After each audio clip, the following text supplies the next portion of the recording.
Really?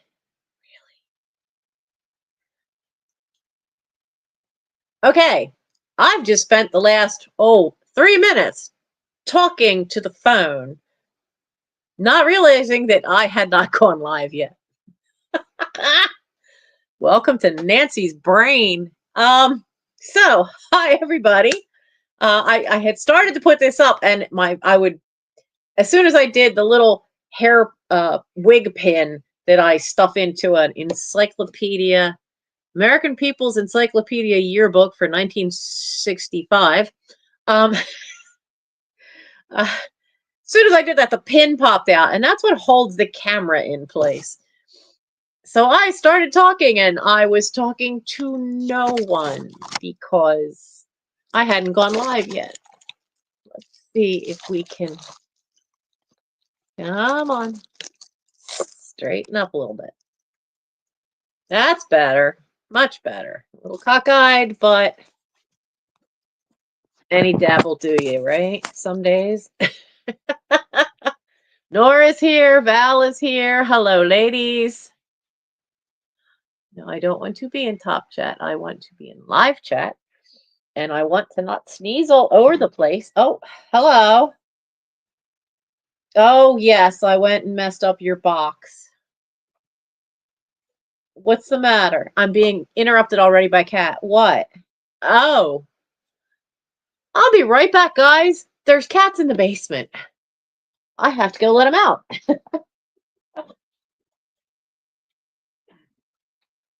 All right, I hear you. I hear you.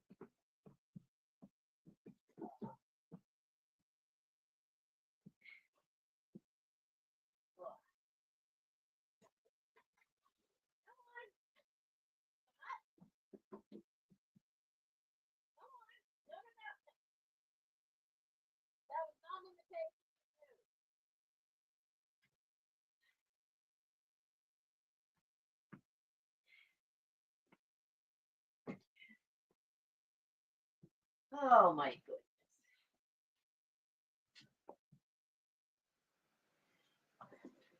Okay. Well, that didn't work out as planned. So, Frodo was in the basement, wanted out. I opened the door. He comes out. Aragorn shoots past the both of us. He goes down in the basement. So that quick Frodo turns around and goes after him. So there's now two cats in the basement. Yeah.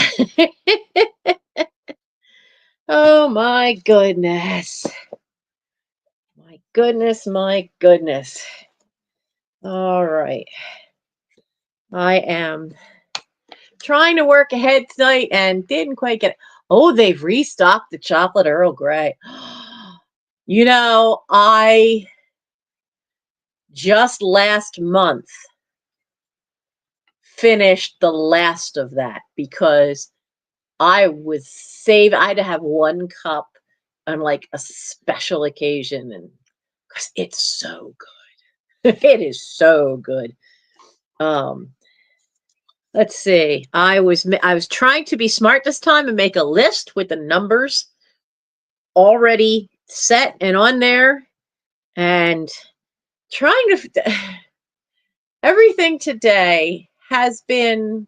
Do you ever one of those days where every single thing you touch that should only take 5 minutes takes an hour? And then I put my back out lifting boxes of books. So I spent this evening laying flat with the heating pad on it and taking my meds so that I could be here tonight because I did not want to cancel if I didn't have to. So, where is the one? Did I make that one the same price? No, those were smaller. Okay, so this one.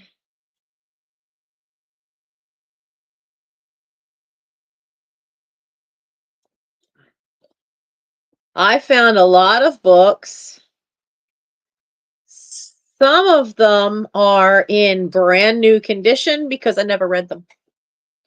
Never even got around to reading them. but I have so many, and times have changed. Um, a mug before. No, I don't think you got me a mug. I've been stealing Michael's mug because I forget what brand it is, but man, does it keep things hot. But it's one of these stainless steel ones. It's like that high, and it said Pico on it. Somebody had left it at Wawa a long time ago, and so he took it. Let's see here. This one.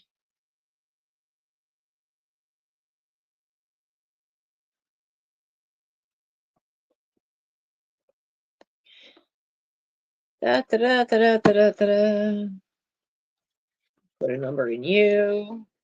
I'm so close. I really am so close.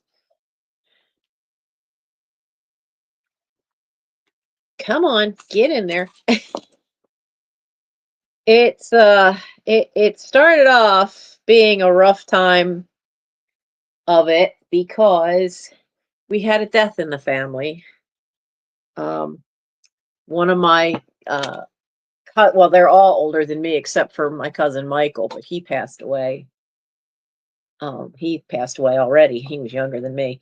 But my one cousin passed away, and it really kind of threw my sister and my brother Gary a bit because um, she's depending on what time of year it is, she's a year older than he is because of where their birthdays are. So they were close in age growing up. And then for my sister, she was the first other girl, so um so she was close to her, and it really shook up my sister. I mean, like, I was never around her that much. I was around their younger sister. And she was quite a few years older than I am. Um, but I never hung out with the older ones because just like with my older siblings, I like Phyllis is 14 years older than I am. Gary is 8 years older than I am. So,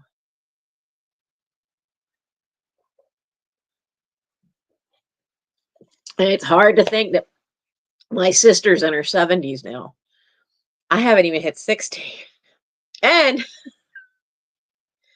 so at Scouts last night, the gentleman who was the Scoutmaster when Michael came up, Mike was his last Eagle Scout. He's there, and somebody walked up and said, "Oh, happy birthday" to him. And somebody that we both have known in the troop for a long time. And I went, "Oh yeah, it is that time of year, isn't it?" Because I always knew it was around St. Patrick's Day. It turns out it's on St. Patrick's Day. And so I said, "How old are you now?" And he goes, 42. And before I could stop myself, I went, and forgive me if anybody takes offense to this, but I went, "Jesus Christ." Oops. And he just looked at me for a split second in shock and then started laughing. And I said, "Well, don't feel bad, Joe, because I had the same reaction when I realized Michael was turning 30. It's like, where does the time go?" And he goes, 30? He says, "You were here when I turned 30. I'm like, "Yeah, I remember.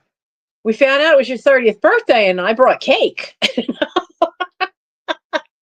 So it kind of, there's been a couple things where it just kind of has thrown some reminiscing moments into life very quickly. And but we were away for a couple of days.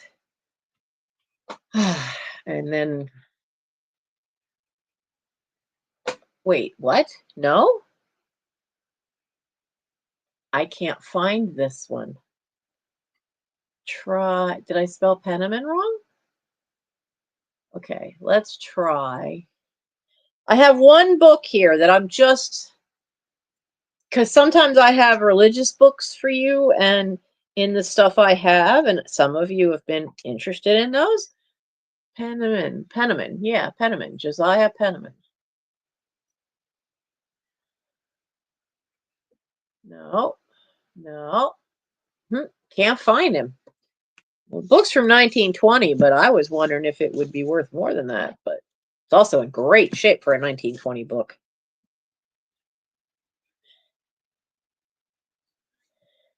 What I found interesting was it's about the English Bible. Haven't actually read it yet. And then this one.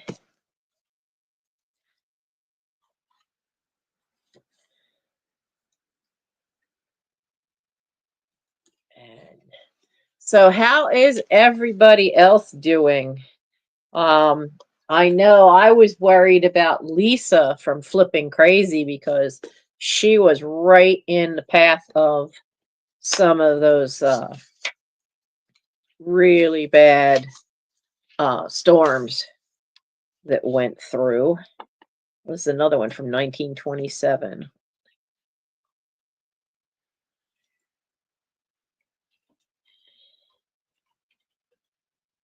This keyboard doesn't want to. I cleaned it. Now everything's just not working right. I don't know why. What is it?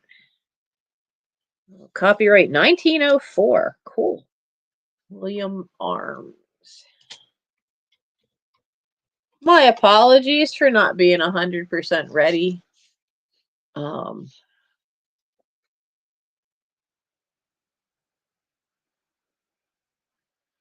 so that's what the cover should look like. That's a pretty cover.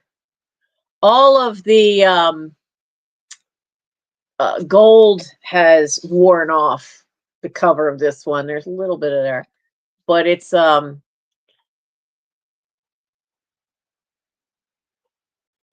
it go? It was at the top of the list. There's one that had sold on eBay, and but the cover looks gorgeous. The cover's in original shape. Let me see if it's exactly the same one. Oh no, it's not. No, it's mine's older. Huh. That's from 1919.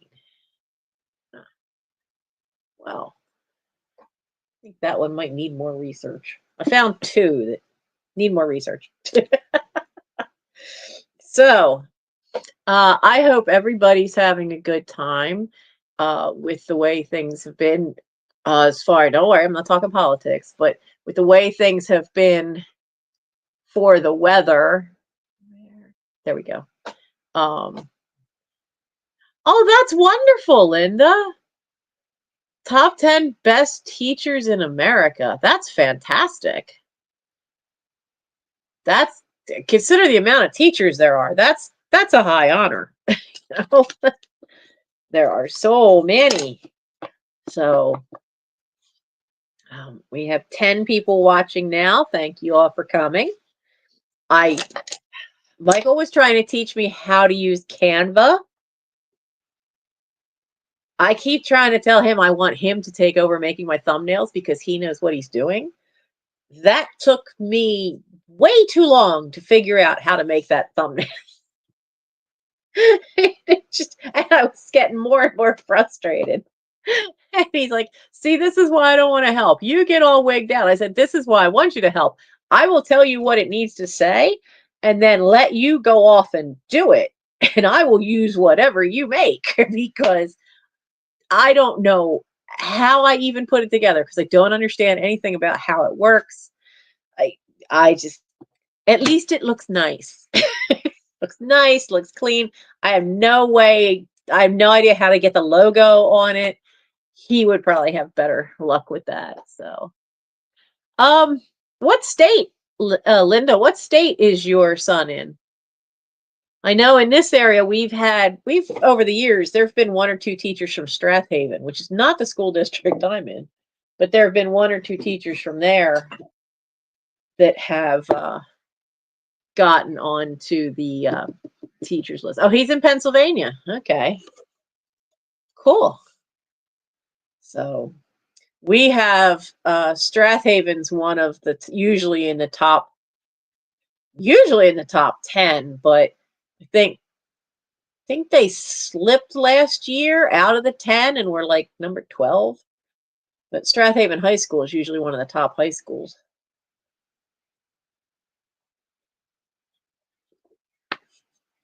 And that's the school district that my troop's from. But you have to consider, too, within that same school district,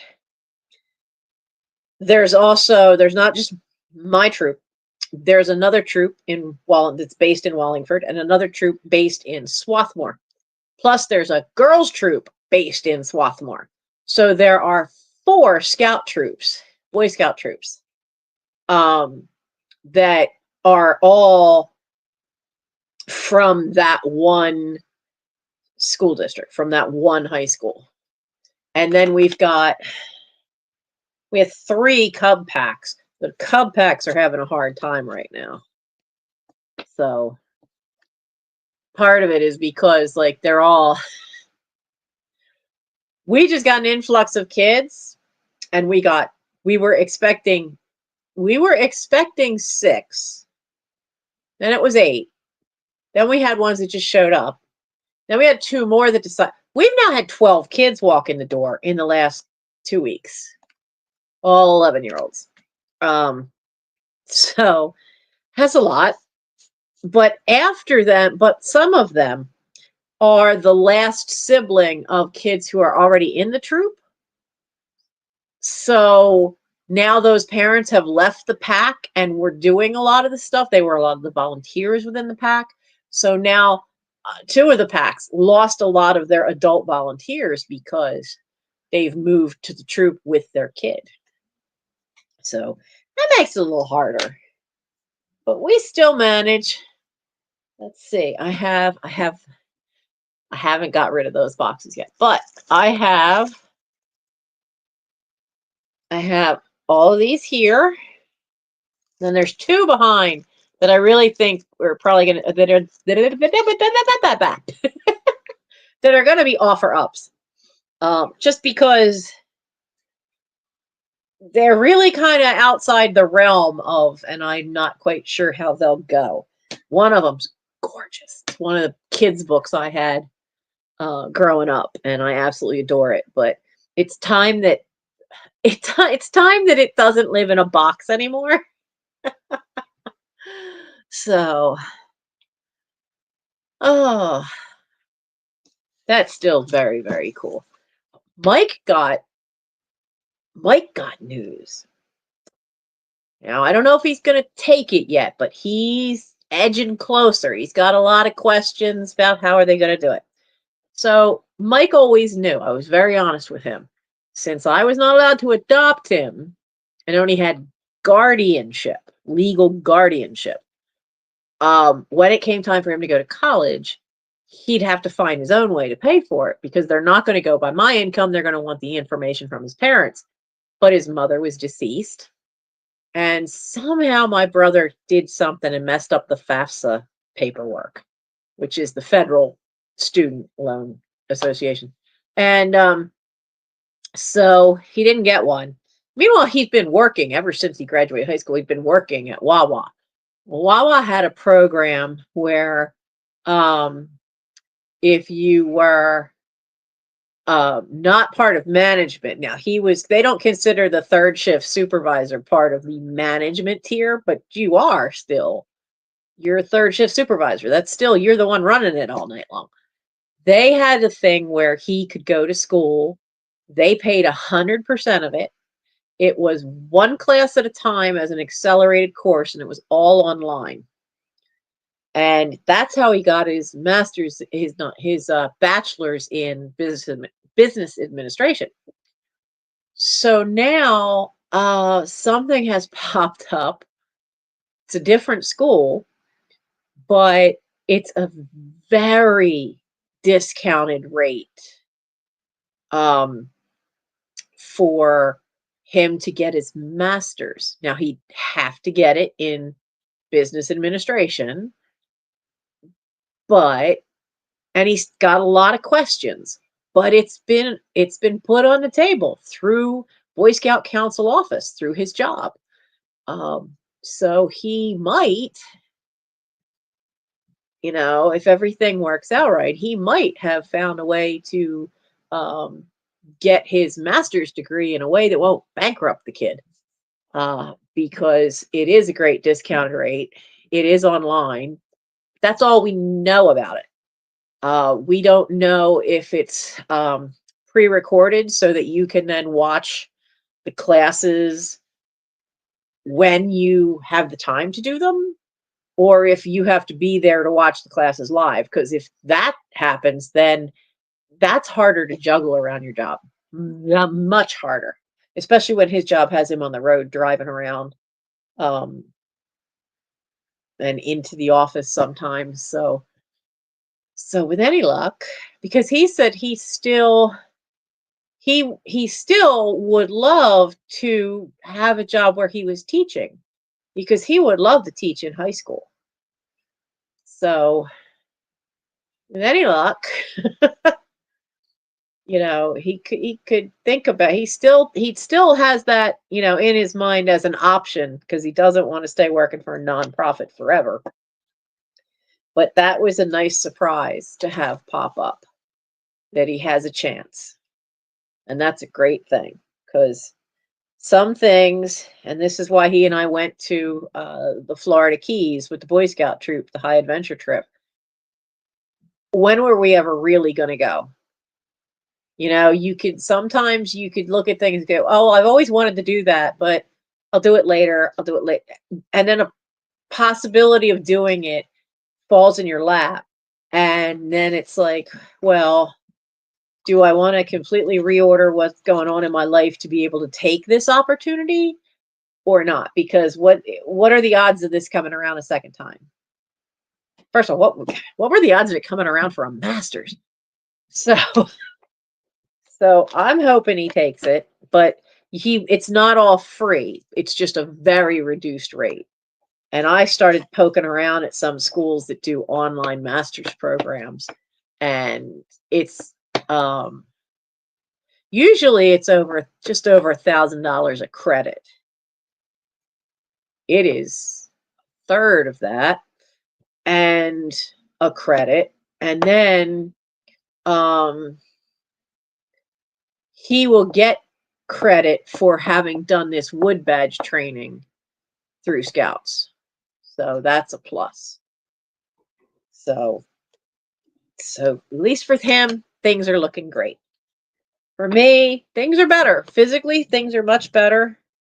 I finally got caught up after Scouts last night. I got caught up with some of the stuff because I had to pin down a bunch of boys last night. Unfortunately, half the ones I needed to talk to weren't there. So a couple of them are closer to advancing, because they've had stuff since December to do, and it's been trickling in slowly, but some of them haven't gotten off their butts and finished their merit badges. The 3 of them that Mike and I taught. So it's keeping me busy, because for those of you who stuck around, April is crazy time at Scouts, because we're doing all the border reviews. So the month beforehand, I'm running around like crazy, emailing, calling parents, trying to get a hold of the kid, trying to light a fire under some butts so that they get what they need to have done so that they can advance. So some of them are being smart about it. Some of them are not. And, you can lead that horse to water. You can show him the water. You could splash that water in its face. They ain't going to drink it. They ain't going to drink it. So let's see. When I have sold, and anybody who's watching who hasn't seen me do a book sale before, I do send the books through media mail, because it is, so far, knock on wood, it's still cheaper. And I do definitely combine the shipping on them. I only have 2 that are an odd big size. Most of these are all hardbacks and paperbacks. I think the oldest one here is the 1912 book. And the newest one might be the one on Margaret Thatcher. So at least I got through some more boxes of books. And found some stuff. So why don't we dig right in? If you see one that you really think should be an offer up, just put offer in the chat and we'll do that. I only have, like I said, I only have 2 that I plan to make an offer up just because of what they are. And so, but there's everything here from nonfiction and fiction. There's a mystery book. There's a romance book. Book on dogs. So having had in not only my own big collection of books, but all the ones I inherited, and then I spent 15 years doing the Arden Fair book booth. So I had access to a lot of books that I held on to because I either wanted to read them. Actually, one box I found an uncorrected galley proof. That's from when I worked at Walden Books, because if you worked at a bookstore, you could actually write to some of these companies and they would put you on their mailing list and you would get a newsletter about upcoming publications. And sometimes you would get an uncorrected galley proof, which basically is the book, but it hasn't been proofed for misspellings, any kind of errors. Sometimes it hasn't. They might take out little sections of whatever, they'll redline stuff, but none of that's in the book. So everything's in the book. Typos, whatever's wrong with it is wrong with it. So what they print in order for it to be like proofread, to have that final proofing. It's after all the edits that they've already suggested to the author and they've done them, and then this is the final proof copy. So I know I have lots of those, and I know I have more of them in the attic. So let me start by moving some of these over here. That's a killer. You can bonk somebody with that book, you'll break their nose. I actually did that to somebody once. I broke their nose because when I was at Westchester University in the early 90s, very early 90s,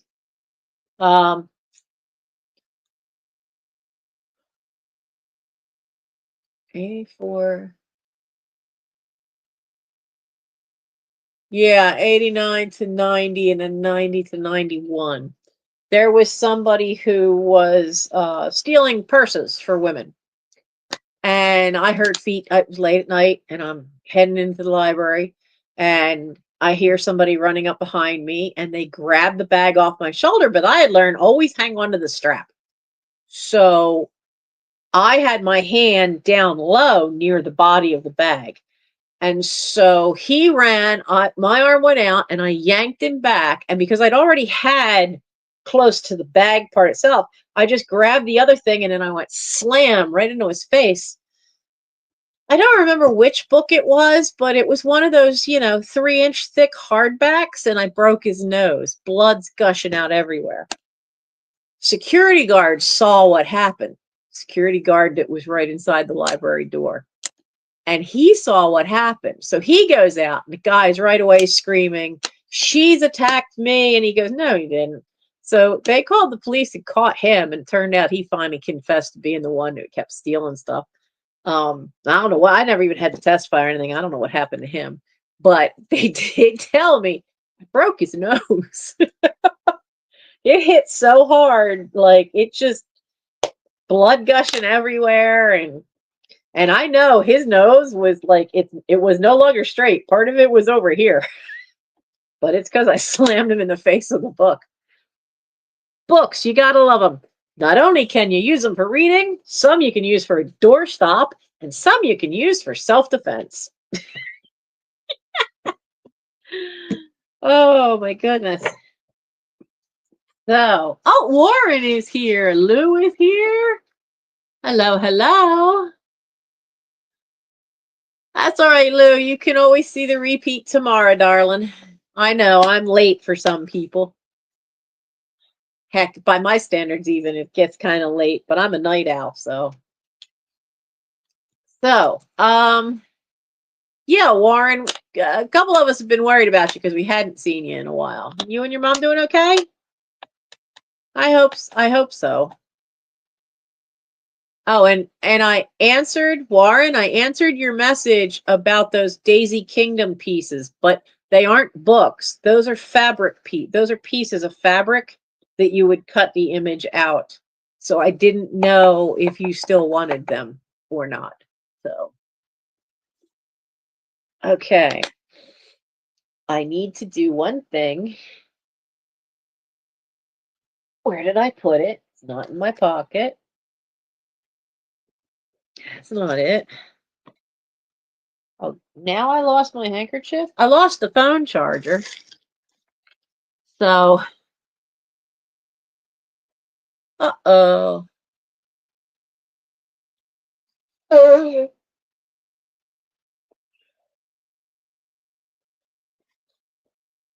Uh-oh, Warren. Is that a no for everything's okay, or is that a no you don't want the fabric panel? I kind of figured it's a no you don't want the fabric panel because you need stuff paper.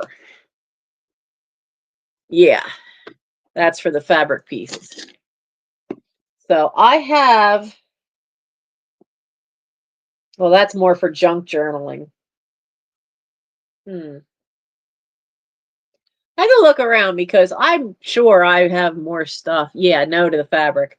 I'm sure I have more stuff that I can set aside and show you. I still have to take photos of that Indiana glass.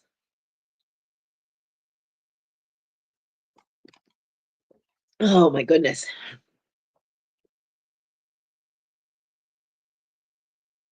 I just realized I don't hear running around of two little juvenile furry delinquents below me. Oh, it's Frodo and it's Aragorn. And I have a basket of clean laundry down there. $5 says they're curled up to sleep in my basket of clean clothes. And it's a wool blanket right on the top. Yellow wool blanket. That's going to show every bit of hair. That's why they're not chasing each other and running around. That's all right. I can always run it through the rinse cycle again and get the hair off. So I have this big thing. It's a Reader's Digest Family Songbook of Faith and Joy, 129 all-time inspirational favorites. It's a biggie. I mean, bigger than my head. Not super thick, but here's the beauty of it. If you need to use it to play the music, it's spiral. So it lays nice and flat. Oh, look, Bringing in the Sheaves. So there's at least a song I've heard of. I know that one. I'm sure there's, oh, How Great Thou Art is the first one. That one I know. I do like that they've done some neat pictures for the titles of the songs. Well, that Brighten the Corner Where You Are doesn't have a picture. But some of them have really cool typeset. So, like that one has all these little leaves and dots on all the letters. So, this has 288 pages. I love this picture. Beautiful Isle of Somewhere. Hi, CDC. Now, this was one of the books. My grandmother used to play the organ. She loved playing the organ.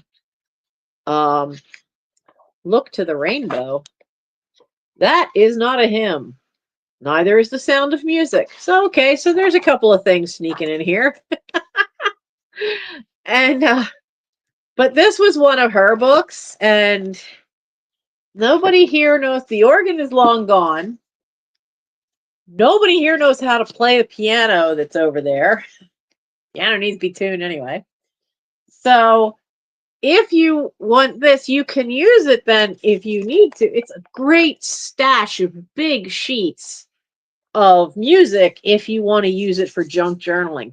And it's really nice kind of paper. It's not super thin. If you ever had some of those books, like hymnal books, sometimes the paper is like almost paper thin, whisper thin, I mean. But they are a nice size. So they're like, because you can see it against the size of my finger. Instead of being really tiny bits of music, you've got big whole stanzas that could be used for junk journaling. So if you wanted to use it for artwork, you've got nice, great big sheets for it. And it is kind of cool because you do have then, you know, this neat artwork, which, I mean, you could make this just the header of a page on a junk journal. So this would be $5 for the family songbook. It's $5 and it's number 18. $5, number 18. I have to admit, I inherited a lot of sheet music, and some of it was just the covers and everything were just falling apart. So I've used it, and I've used it when it's been really much smaller print, because I've used it on making Christmas ornaments and things. Now for ornaments, this one, the font size, the printing is way too big. Now I found this in a box. I have no idea. This is not from my house. This is from the clean out. Where do I go from here with my life? A very systematic, practical, and effective life work planning manual for students of all ages, instructors, counselors, career seekers, and career changers. What a mouthful for a title cover here. When is this from? 10 Speed Press, 1974. This is it. I mean, I think because you have big pages like that, and some of them have wide open space, this is another one that I think, well, that's cool. Look, there's drawing of some Egyptians. I think this one could be made into an interesting junk journal, because with this one you could almost, oh, there's a Christmas tree, old school kind, but I didn't find any writing in it, so nobody's like done that with it. There are some pictures, there's one or two graph things. The pictures are pretty cool, but they're all like that. They're pen and ink drawings. There's some little corners in the front where the corners are, if I can find, there you go, there you can see them folded down a tiny bit, about 3 pages in. But it could be used for a junk journal, and it's such a different size. Hi, Nana Tink. So this one would be $5 and is number 24. Or if you want to try to go through the questions and figure out life-changing stuff, you can. Yeah, the nice part too of a junk journal this way, being the length, the width that it is, that's the kind you could really put bigger pictures in. And there's another section where there's a lot of blank space, so you could actually leave plenty of blank spaces. There's another one where there's 3. So you could leave blank spaces to use for actual journal writing. So that's that one. That was number 24. Now, this one, I must have really liked the write-up, because I could tell you right now where I would have gotten this one from. It's a Catherine Cookson novel. Now, in the 80s, she wrote a lot of romance books.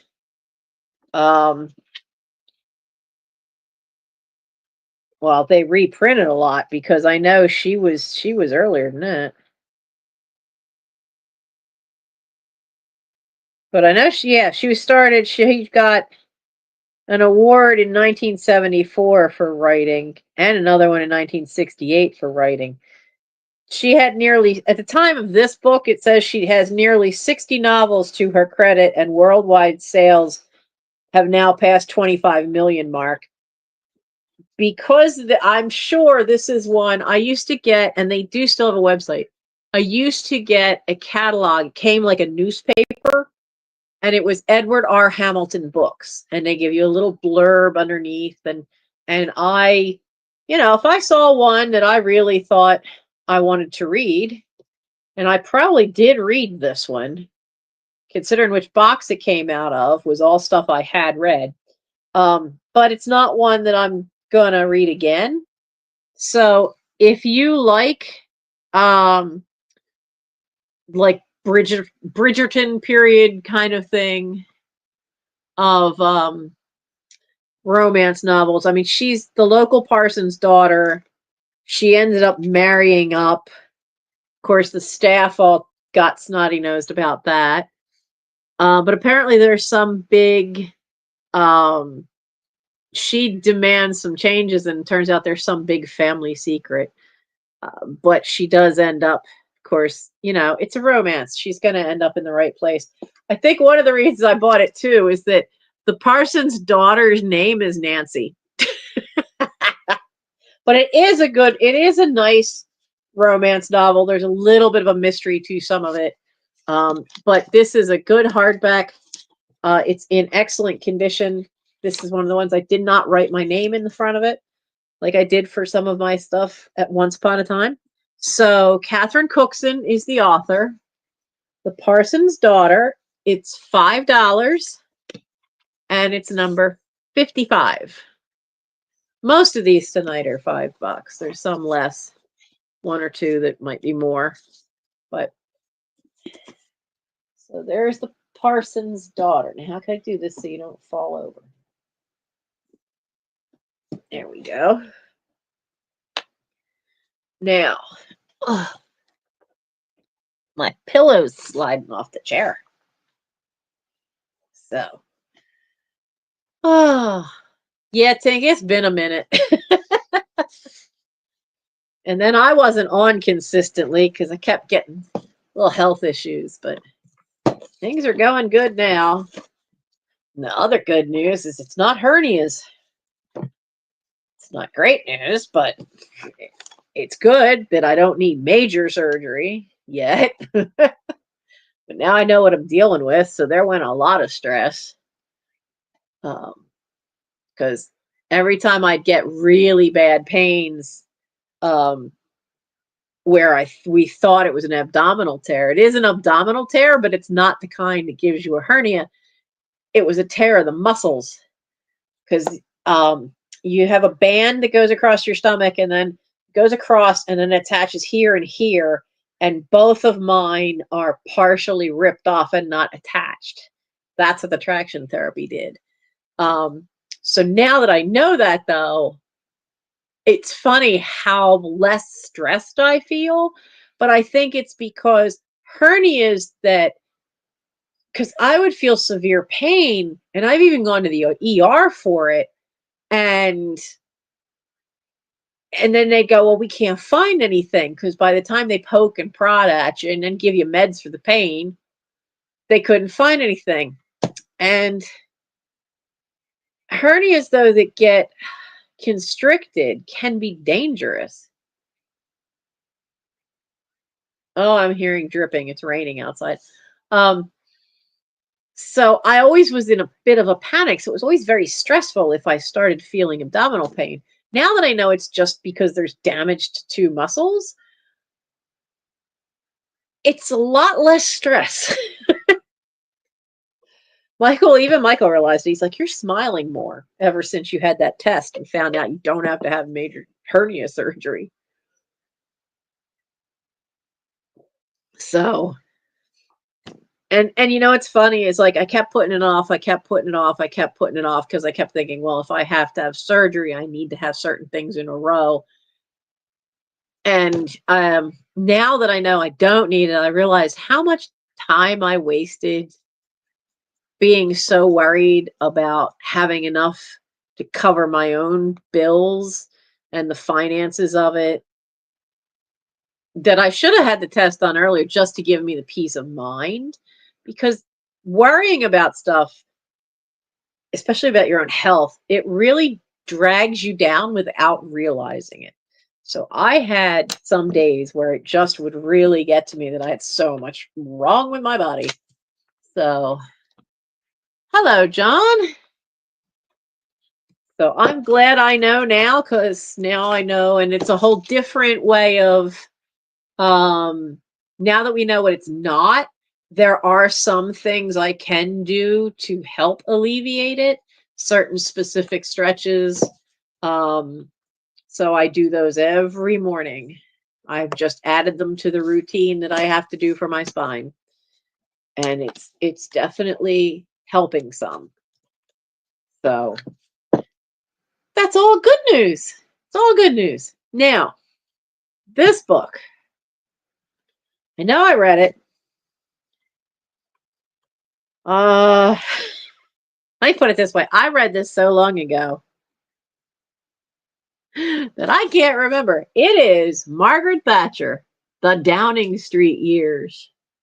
Ah, The Electric State.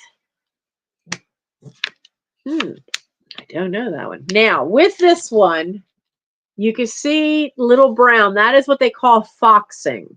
It's not mold. It's just not like we think of like a book got soaked or anything. Foxing is basically from it dampness in the air can start foxing in paper. And what happens is paper is basically wood, and it activates the tannins from the wood in the paper. Now, it doesn't go through to any of the pages. It is just on the outside edge. This is loaded with sections of photographs in color and in black and white. And now you can see it's a little cockeyed. It came out of the box that way. The stuff had shifted. So once it's on a shelf in between other books standing properly, that twist will go away. It does have a name. I probably picked it up secondhand. It has a name, Peg Allen, in that top corner there. And this is a first edition. It actually says first edition, and it has the correct number line, which I'm going to explain a number line to you in a minute. So the copyright's 1993. Now, when you have a book, sometimes they'll say first edition, but there'll be a number line down here. That number, the last number over here on the end, is the actual edition. This ends with a 1. So this is actually a true first edition. Sometimes they forget to take that out, and this may end in a 2 or a 3, which means they sold out of the very first printing, and while it's still in the early days of the book being sold, they might have sold so many that they need to go back and quick run off, another edition of 15,000 copies or more. But you want, if it says first edition, you want that number line down here. You want this last number to be a 1. So it is a first edition. It has no marks in it. As I said, there's just that foxing. And really, I mean, it's not on the bottom or the top. It's mostly along here. And I think that's because the shelf I used to have this on was up against an outside wall of the house. So it is a good read. I mean, her time in Downing Street, those were if you're going to read about her, those are the years you want. When The Crown, the TV show The Crown, got to the point where they were showing her years, and I'm drawing a blank on her name, but she played Scully in The X-Files. She played Margaret Thatcher in the TV series The Crown on Netflix. Did a fantastic job. I was so disappointed, though, that they didn't have her do the speech with the war with the Falkland Islands, when Margaret Thatcher at a press conference said, "I will sink your battleships." Talk about firing a warning shot across a bow verbally, man. She was no holds barred. That no, you weren't leaving. Gillian Anderson, yes, that's who it was. She did a fabulous job. She got the um she must have worked very hard on that voice, because she got not only the tone of the sound of the voice, I mean, it's not an exact copy of Margaret Thatcher, how she sounded, but not only did she get that lower register of how she spoke, as far as pitch, she got the cadence right. And the cadence is the style of how somebody speaks. And it was phenomenal, because I when she did that speech, I was doing courses for communications, and we had to watch speeches, and we had to watch some of her speeches, and we had to watch the one where she told them they were going to sink the battleship. We also had to do Ronald Reagan's Mr. Gorbachev, tear down this wall, which was the speech to get the Berlin Wall torn down. So we had to watch those. So to get to see Gillian Anderson do this, I was used to hearing. I remembered hearing so much of Margaret Thatcher because I had to watch her for class. But these are the fun ones. This is the fun years of because there was a book that was all about before she got into Downing Street, and I didn't find that one as interesting as I did the time she was in there. And I mean, look how thick it is. And that's just for the time she was in there. She was the first woman to be PM. She had a lot of, and I know what it's like, be the first woman in somewhere. It can be exhausting. But she never compromised her own way of doing things. So it is a really good read. This one is $6 and it's number 31. $6, number 31 for the Margaret Thatcher book. Or you can just use it as a weight. Surprisingly not as heavy as it could be. I've had photography books that are way heavier than that. Anything that has a lot of photographs in it, it's a heavier, thicker paper, and man, those things can be incredibly heavy. So let's see, where is, do I have them backwards? That. When I moved them over here, I took them out of order. Around the Garden. Okay, so this one is another one. It's had a little damage to the outside. It's got this cute little flower here. This is one that you can either use it for what it's intended for, or I think would make a great junk journal base. It has some foxing.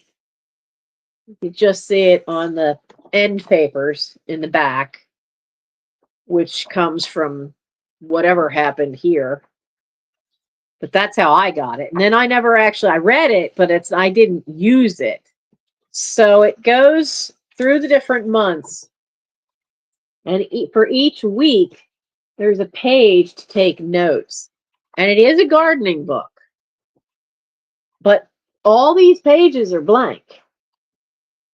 So it is called Around the Garden Week by Week, a guide to garden planning for every season by Joan Lee Faust, who wrote a couple others. She was the garden editor for the New York Times.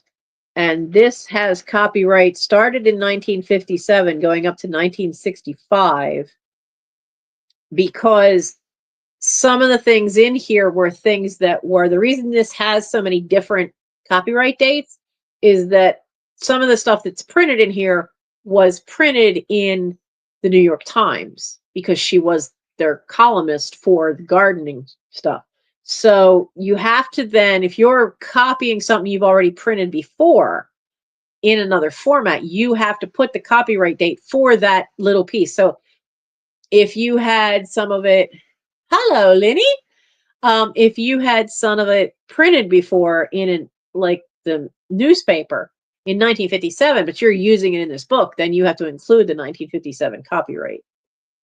So, but this one does have first edition to it, right in there. Not every publisher does that number line, but it's really cute, and it just, come on, work with me here. It's got zone map, though I've noticed with the way the temperature things have changed, like it puts my little corner of Pennsylvania as a zone 7. But I can tell you now, because we supposedly get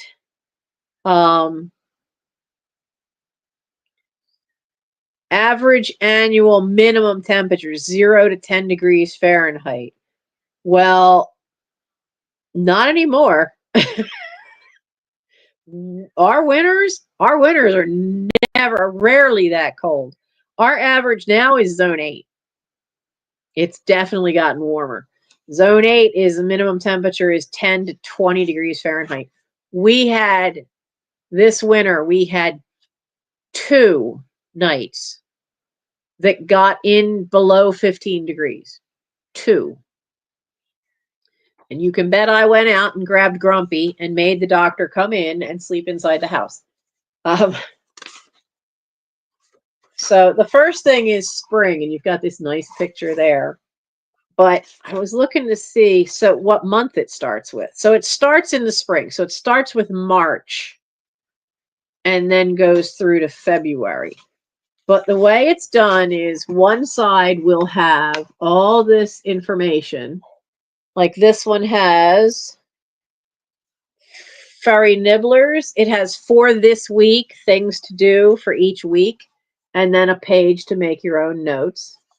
So if you want to, yeah, now see, we only had a decent snow once and a halfway one, because I'm in this weird little pocket for weather.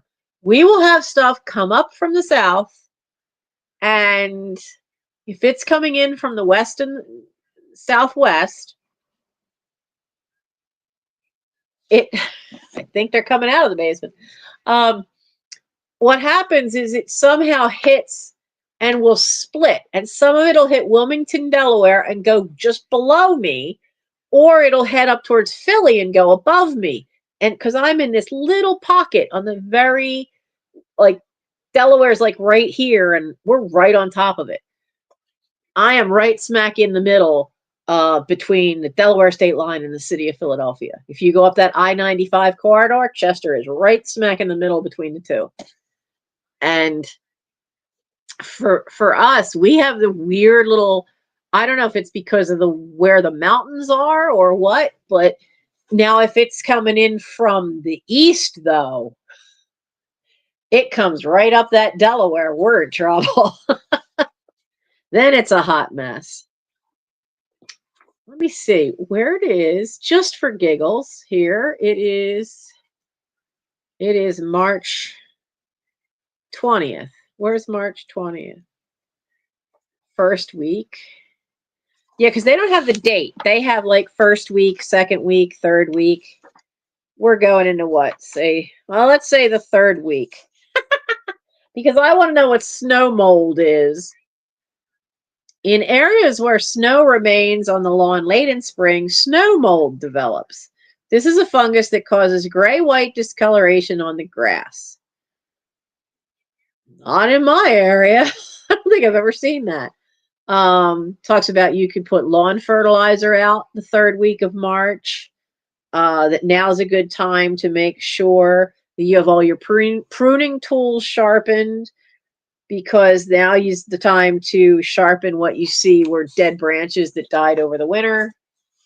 So it's got helpful stuff. So if you wanted to use it for a gardening book, you could. But I think with all that space, it'd make a really cool junk journal. So this is $5 and is number 65.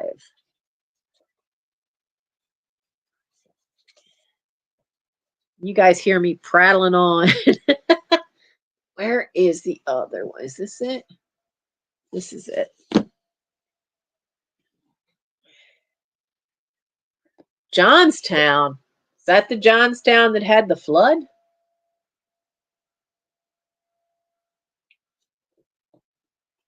Like the, decades and decades and decades ago flood?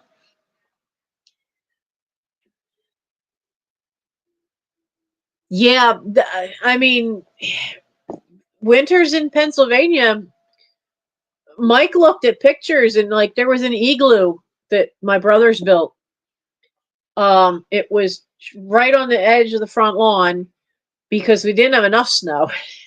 They rolled this giant snowball back and forth up and down the neighbor's yard and then couldn't get it. There's a little bit of a hillside, just a little bit of difference, about a foot difference, but it's a gradual little slope up. But they could not get that huge snowball up and over too far. So it kind of straddled the property line. And they were out there with mom's, she was none too happy. They were out there with mom's kitchen knives. They're out there. I don't even know how old they were because I vaguely remember this things because I was maybe 5 when they did it. They're out there whacking at this thing, cutting through to make an igloo. And they did. They made a doorway and they carved out the inside. And there's pictures of me sitting in the thing. And we'd never be able to do that now because there's no. I took Michael sledding when he was 8. We went to Chester Park. It was dark. It was at night. It was 9:30 at night because I worked second shift. It was the only time I had, and I knew that the next day was just going to be miserable because the next day was going to rain because the temperature was warm enough, supposed to be warm up the next day. So we were in Chester Park at 9:30 at night, and then I wiped out.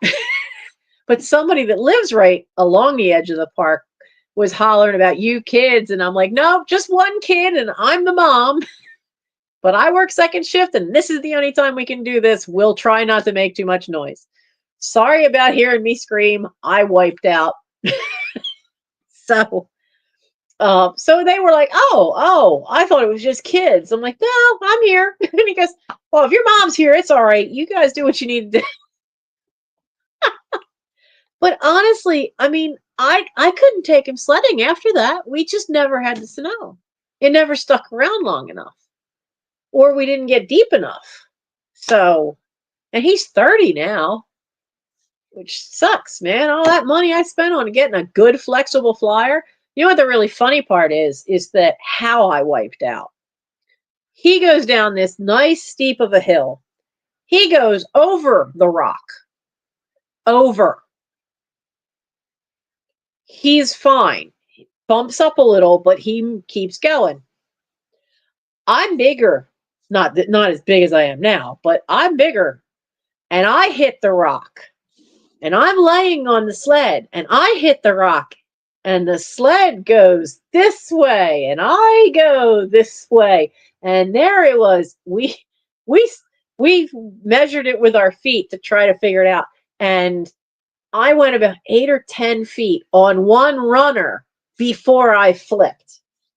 My face on a flexible flyer, there's this metal piece that's a half circle. There's a piece here and a piece here. And my face with my glasses went right in between it. We lost my glasses in the dark in the snow.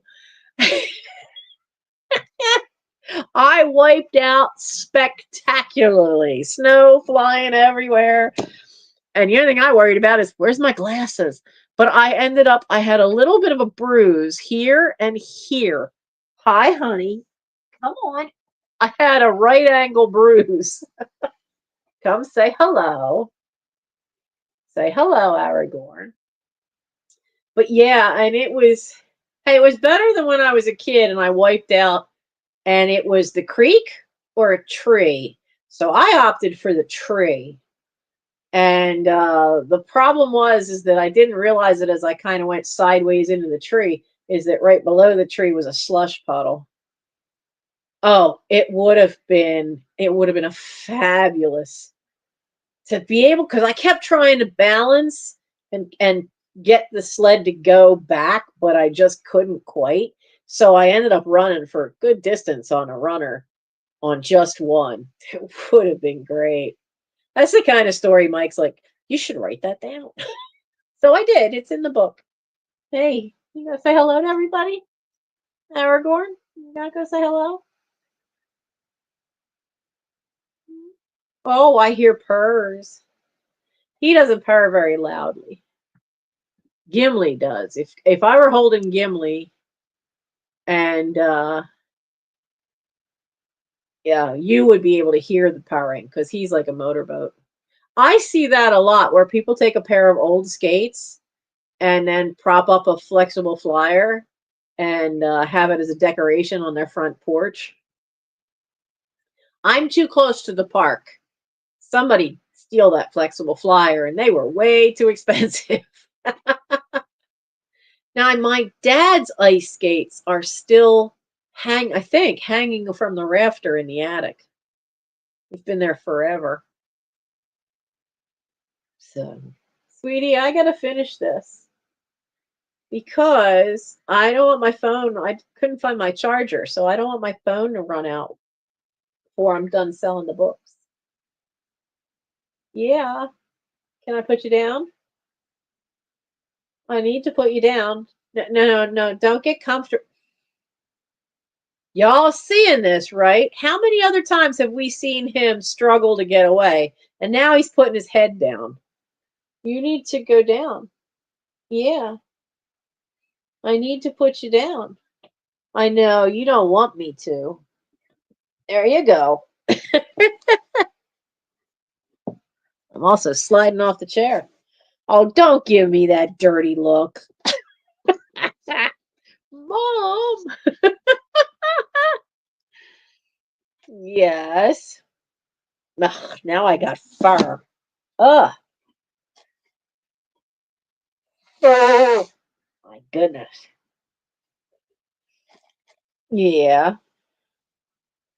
Yeah. You were a good boy and you let me actually clip a nail today. He had a nail, like when we had taken him to the vet when he was sick, the vet had trimmed his nails, and but one of them split. So it split so far up that it was still a little jagged because he'd scratch himself and then he'd by his ear you'd see where he'd actually cut himself. So I finally got a hold of it and he let me cut it today. So it's all nice and then I took a emery board and went so it's all nice and smooth. So he's not hurting himself anymore. Because that was a long while ago, but it still wasn't growing back in right. What do you? Hey, hey, hey, hey, hey! Stop that! Stop! Get away from there!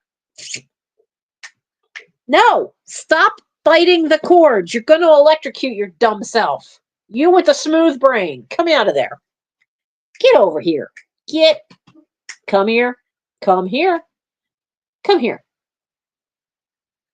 Sit down. Sit. Sit. Good boy. I can't get them to lay down, and I can only get a few of them to sit down. The idiot went right over to the power strip and started chewing on a cord. You have the smooth brain, don't you? All right, let's do some more of these books. How much power? I have 67% power on the phone. I don't know what I did. I came down, I had so much on my mind, and I know I had the power cord around my neck, and I sat it down, and now I can't figure out where I put it. My goodness, brain framaged. Now, this one is the standard opera glass. It is detailed plots of the celebrated operas. Now, this is the revised edition from 1931. Says it down here. Now, I can remember some of these operas being shown on PBS. I would watch it if it had Beverly Sills. I didn't care that I couldn't understand a word she was singing. I loved her voice. I actually wrote a letter to her and actually got a letter back and a little postcard thing of a photo of her from one of her operas. But this has, it's got the Barber of Seville, it's got the Bartered Bride, it's got La Boheme, Carmen. I've never seen the Cleopatra one. It's got Aida in here, Così fan tutti, which is Mozart's Magic Flute. I'm trying to see the ones that are the more popular ones that you would know. I've seen Don Carlos. That's a Verdi. Don Juan is Mozart. I haven't seen Don Juan, but I've seen Don Carlos. The Infant Prodigy by Debussy. I've seen that. I've not seen Eugene Onegin. That's a Tchaikovsky one. I wish I had seen this one called Fairyland. Fledermaus, Flying Dutchman. Flying Dutchman was a hard one to watch. There's a lot going on. I don't know how much of some of these you can find. Oh, the Humperdinck's Hansel and Gretel. That's a really pretty opera to watch. But at least that one's in English. Most of the time when you see it. But it's also got Lohengrin, which is where the wedding march comes from. The traditional wedding march music, that's from the opera Lohengrin. That's when that started. It's also got all of the ring cycle of the Norse mythology. So it's in great shape. You know, look how nice and clean the pages are. I mean, the pages are like brand new. And here's what's funny. For as old as this is, it still kind of has that brand new smell.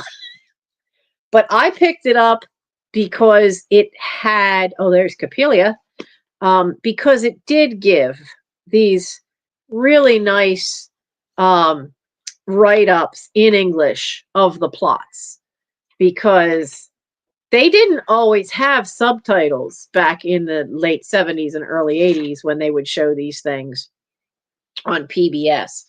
So it was a good way to learn them, and some of them I thought were really fun. And the way these are written, it's nice because you can actually like it's not a short synopsis of the plot. He goes through everything, and it's written up like a short story, like a fiction short story, so that you really get a good understanding of it.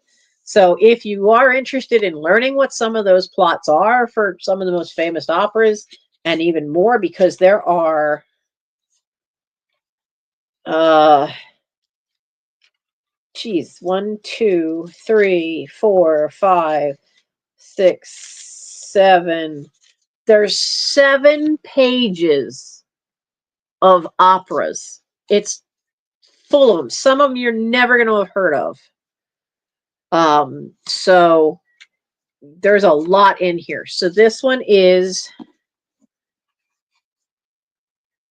the standard opera glass. It's $5 and it's number 39. $5, number 39. The other reason I was glad I had read that was because in some works of literature and some works of fiction, dang it, pillows need to keep put, because this chair, while it has this really awesome carved back, the seat is really kind of low. So I have 2 pillows underneath me to make me up a good level. But I've found that some of the more known operas, I've found fiction books, modern fiction, where they might reference one of them. Because there was a murder mystery, and I can't remember who wrote it, but it was all an amateur opera society doing the Magic Flute by Mozart. And some of that plot of the murder mystery didn't make sense to me if I hadn't read something there. I had learned what the plot was for the Magic Flute. It wouldn't have made any sense. It was almost like when I got to college and for Comp 1, and we're doing Hamlet, and the teacher found out I have never in my life read Shakespeare because I didn't have it. I spent 5 years in Christian schools, so you didn't read Shakespeare. There were too many things of murder and killing and other things. So Shakespeare was banned in that. You never read any Shakespeare, so I didn't read Shakespeare until I was in my putting myself through community college. Really shook up the professor. This is the book I have on dogs. We all know who that is. That's got to be Lassie. Dogs, Heroes, Adventures, and Friends. Now, this book's been around for a while. The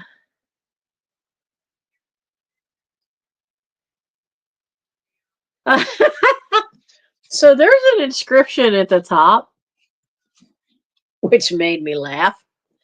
It says, this book is to be passed on through the generations of the Krause family, starting with the best person. Best person. And my brother Gary had put his name in it, and then he gave it to me. So I have my name in it. But nobody wanted it. But it has all these great books. Now I did find a page, I marked it in here, where you can see this got a little crinkled, that one page. And this is one where it does have, I don't know if you'll be able to see it. Somebody at some point gave me an embosser, and there's an embossment here that says Library of Nancy B. Krause and with a unicorn, but I didn't emboss too well on that. Oh, there's a better one. Can you see it? There you go. Somebody gave me that for a Christmas present. That was long before I learned that, not to damage the books like that. But they're all, say who the artist is? This is from 1964. Hamilton Green is the author. And there's a lot of great pen and ink illustrations. They're little illustrations, but like there's no plates. There's no color plates of full page images. So if you really like dogs, it is a good read. So this one is $5 and it's number 34. $5, number 34. When it came to me, it didn't have a dust jacket. I don't ever remember even seeing a dust jacket, but it is a really good read. Now, we have this one, then this one. Trying to keep them in the order. Where's the... Oh, there it is. I'm missing one.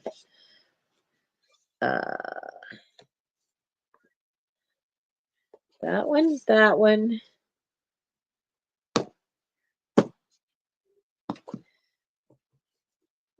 Where did it go? Nope. Is it? That one. Okay. All right. So, oh, Val, thank you very much. Val will take the book on dogs. And we shall put that right there. Now, this one, all right. So, apparently, people still buy this one because this one is actually, goodbye, Nana. And you can always watch the replay. And if you see a book that didn't sell, you can always say something in the chat. But you have a good night. You can always put a comment on the video. That's the part I'm thinking. So this is Bruce Fairstein, who wrote the book Real Men Don't Eat Quiche. It's called Nice Guys Sleep Alone, Dating in the Difficult 80s. He wrote a couple of books. This is what they call trade size paperback. He wrote a couple of books besides Real Men Don't Eat Quiche. And they're all kind of very tongue-in-cheek. They're meant to be funny. What are you doing? Yes, you. I see one eyeball looking at me. What are you doing? I should not hear paper shredding. So, most of them were Dell. Now, Dell at the time, don't eat the cord.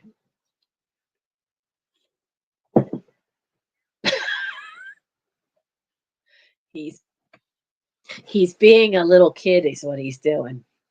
They will be 3 years old April 1st. Thereabouts.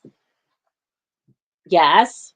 He's just figured out that there's a tower over there, and he's just figured out that the shelf parts of the tower are all empty now. They used to have little boxes of stuff on them.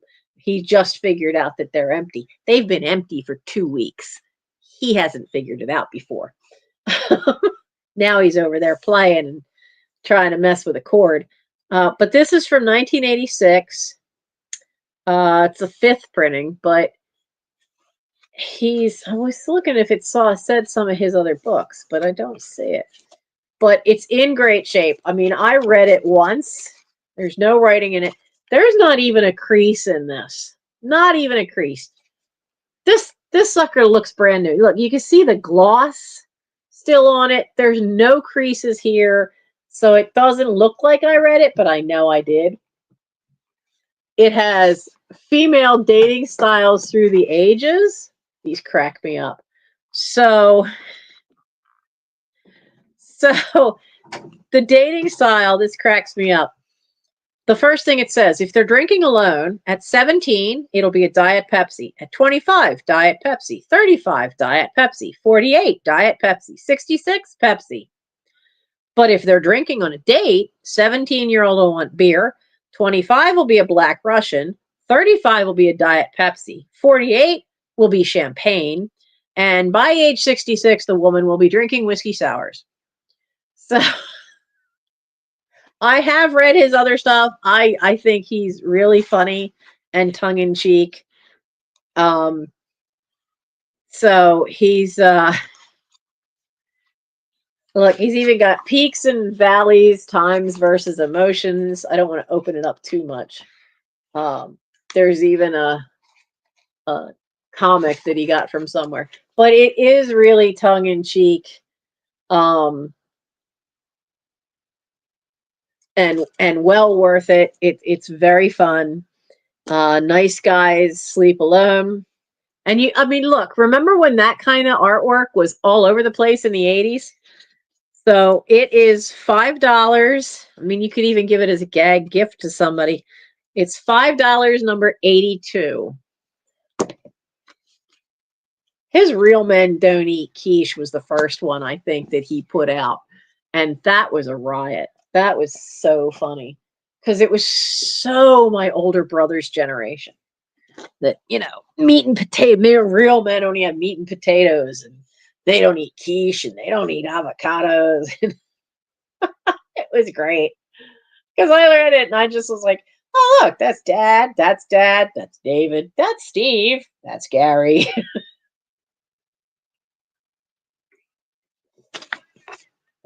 Now, these next two are just thin little things.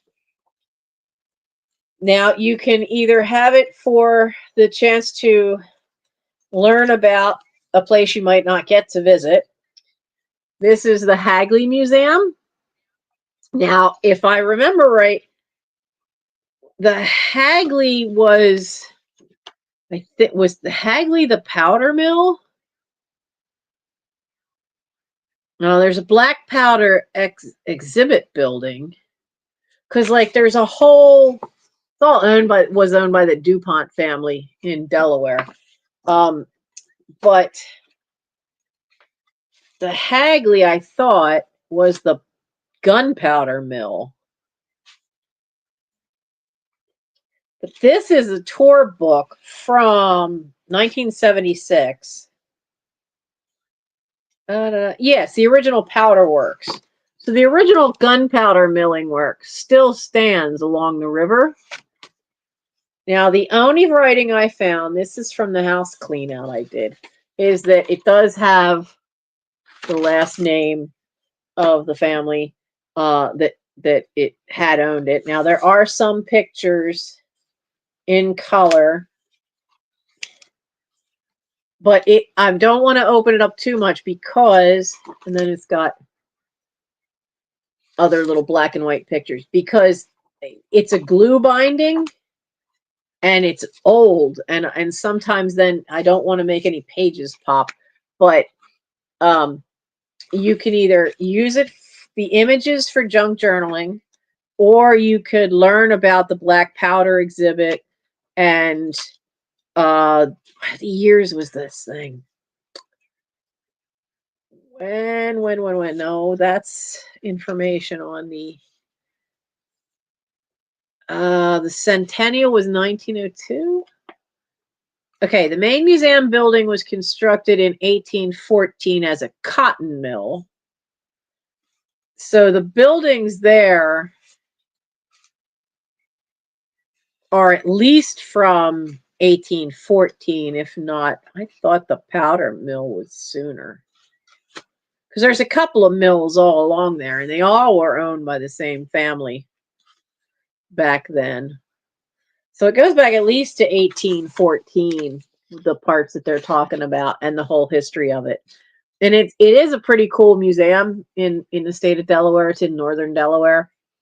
And it's right near where this other book is, which I'll have real fun trying to pronounce. So if you wanted the museum guide, it is just $3, and it's number 38. It's a really nicely done one. Sometimes museum guides don't give you so much information in modern ones, but this is a nice write-up.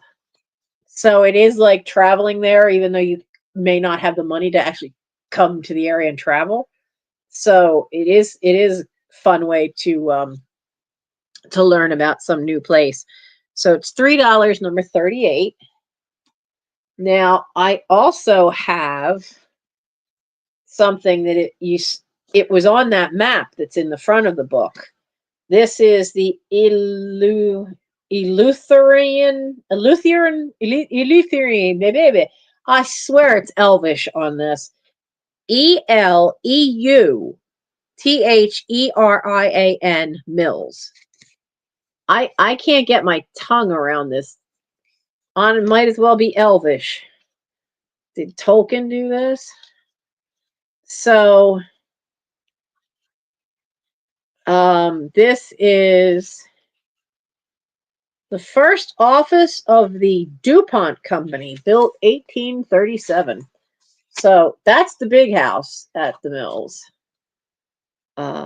This one has another lot of great images and pictures. But the mills, this is by Maureen Quimby, and it is part of the Hagley Museum in Greenville, Delaware. But the mills were the house itself that's on the cover was completed in 1803.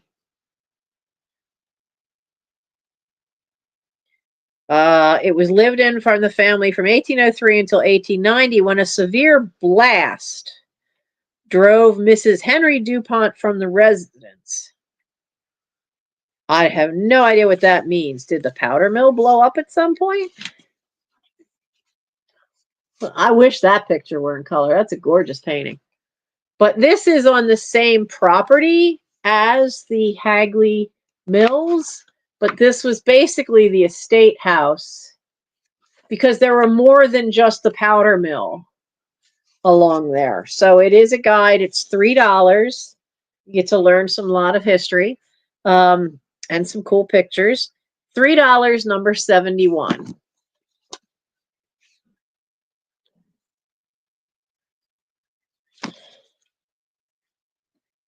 Now, who's next? Now this was one of the books I picked up at a book sale from one of the universities, because when I realized that I had no background worth its salt for literature, and here I am trying to get a communications degree, um, I picked up anything that I thought would help fill in that gap.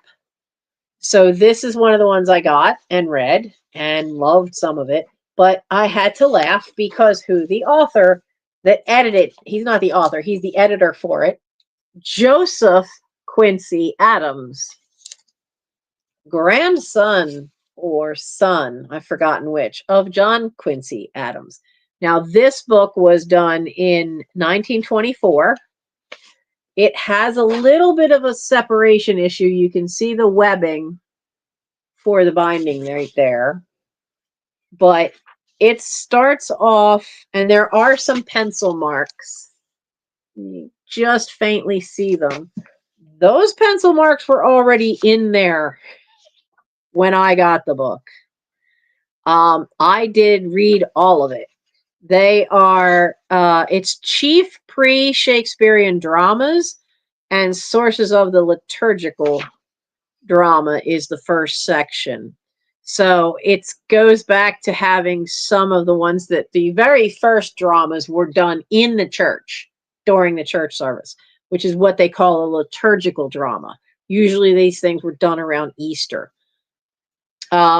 Then his next section is some of the plays specifically dealing with the story of Christ, the visit to the Marys, the appearance of Mary Magdalene, stuff with Herod. These were all things that were, because he didn't really have drama per se out in the public before Shakespeare, but there were things at certain festivals within the church. So that's where it starts with. And then you get to the vernacular, which would have been the stuff in the general and the public. I did find the fall of Lucifer to be interesting. And most of them are religious related through probably about the first third of the book. And then you get to the moralities plays that were out. So you have ones on perseverance. You have one on wit and science. Wit spelled W-Y-T, so it has the old English spelling. Then you get the folk plays. And these are the ones I really loved because you've got a couple of Robin Hood ones, because you have Robin Hood and the Sheriff of Nottingham, Robin Hood and the Friar. You have the Oxfordshire St. George play, which is different depending on what town, what area of England you were in. So they have not only the one from Oxfordshire, they have the one from Leicester.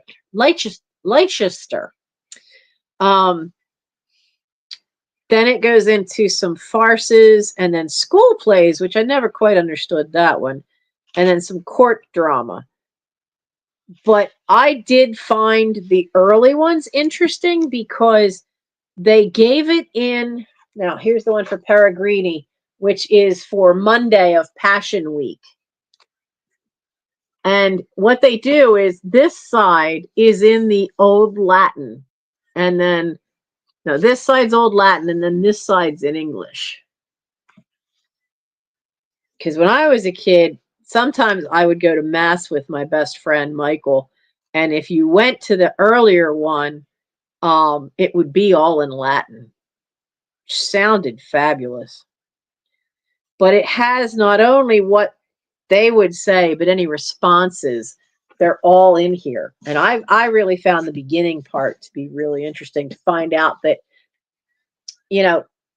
plays didn't start on their own out in the general population. They started within the church, and I had never known that. So this one is pre-Shakespearean drama. It is $5, number 48.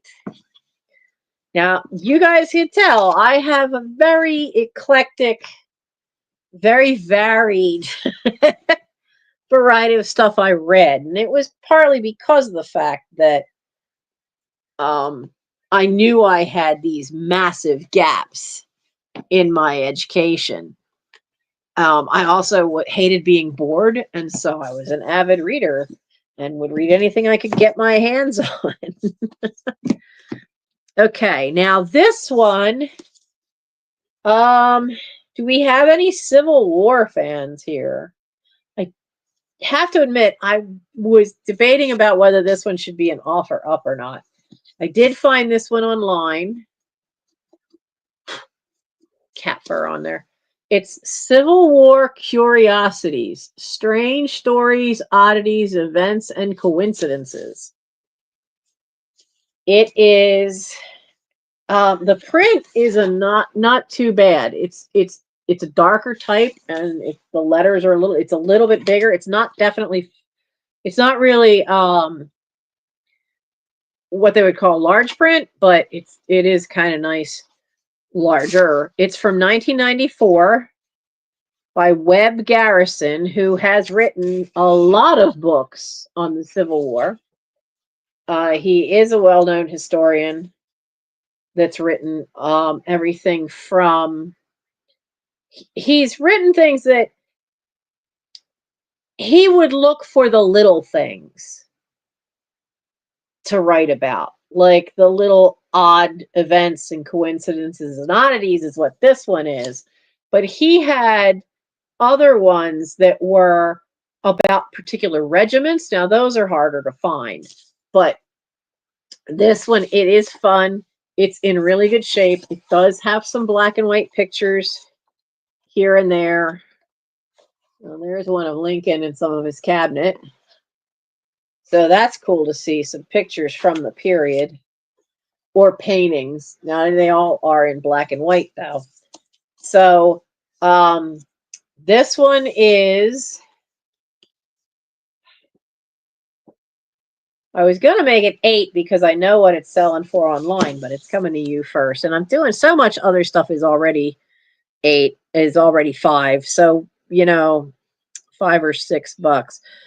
So let's change that and make this one 6 instead of 8. So this one is $6 and it's number 12.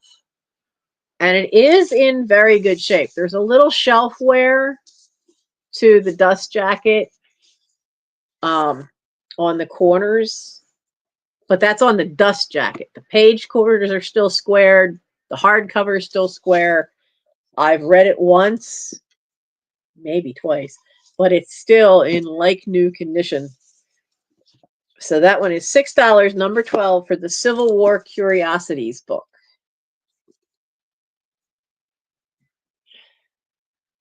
58% on the phone. Okay, so we're doing all right. Now, this is the one of the two that I was going to do as an offer up, because the lithographs in it are gorgeous.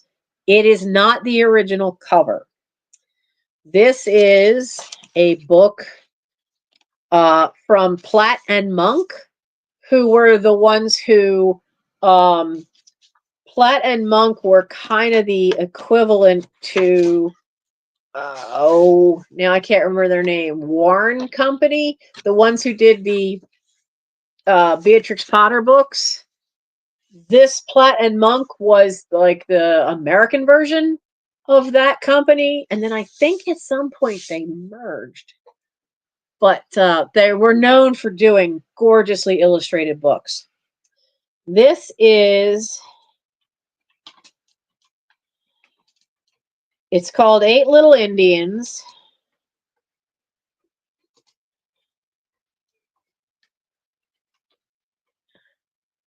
And we're going to start this. And boy, when you see the gorgeous plates, this book, okay, so this binding, when you see it and it's got the white lettering like that, this is a library binding where they would specifically get a book bound because they knew it was going to be used a lot. But this is from the elementary school that me and all my siblings went to, which is now condos. Great stone building. I'd love to see how they did the condos. Now, It does have my name faintly in here. And there is a little foxing. There is this in the back. Okay. But it has 8 little Indians. This is the original front page, which is from 1936. The actual inside of this book is the book from 1936. They probably gave it a new cover because the old one was probably falling apart. But let me see what the Indians are, because the first one's leaping trout. Oh, it doesn't have an index. The last one is one I can't even pronounce because the last one is an Inuit. Is an Eskimo up north. Here's one of the, now Roger Vernum. Look at the colors. These are all lithographed. Isn't that gorgeous? Now that's the, and then there's every page has illustrations. And then in the beginning of the book, you start off with Native American tribe. And like I said, every page has got, and now there's a different tribe because that's a different story. But again, Roger Vernum, because I don't think it says it on the front. No, it just says by Josephine Lovell, but all of the artwork is Roger Vernum. I love this one. I love the sky in that one. It's just gorgeous. And I've held on to this book. This was one of the books I had as a little kid.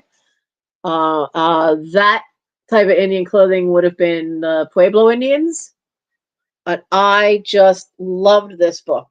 Absolutely loved it. Morning Star. Let's see. Where's Morning Star at? Because she's got herons. Morning Star is a little poem. Look at the herons. Look at that stunning pictures of those birds. And then the next one right after her is a Seminole Indian boy. And they're in the swamps. And you've got the flat bottom boat. Now, every once in a while, you find a spot where there has been a tiny little tear and the old celluloid tape is there. Now, there's not many of those. I think I found 4 in total. And there's no, look at this. Look at, he's even got a puppy. That's either a puppy or he's got a pet Arctic fox. You know, it's just, I've just kept it for so long because I just did not have the heart to just, you know, toss it away or donate it to Goodwill. The artwork is just so good. I wanted this to, I've held on to it forever because I wanted it to go somewhere special. Look at the Thunderbird on the lodge. That's wild. So I see Val started us off at 5. Kimmy is at 6. Kimmy, you're new to me.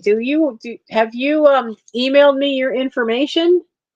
Because I invoiced through PayPal and I would need your name, your address to ship it to, and I need to know your email that you would use to get your PayPal invoice from.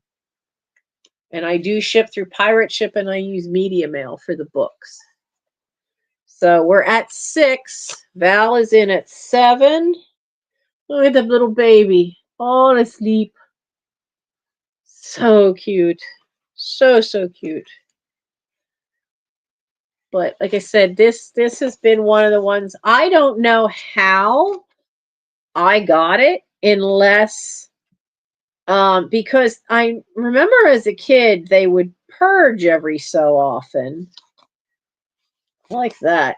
It even shows you the pottery, the front end of the boats.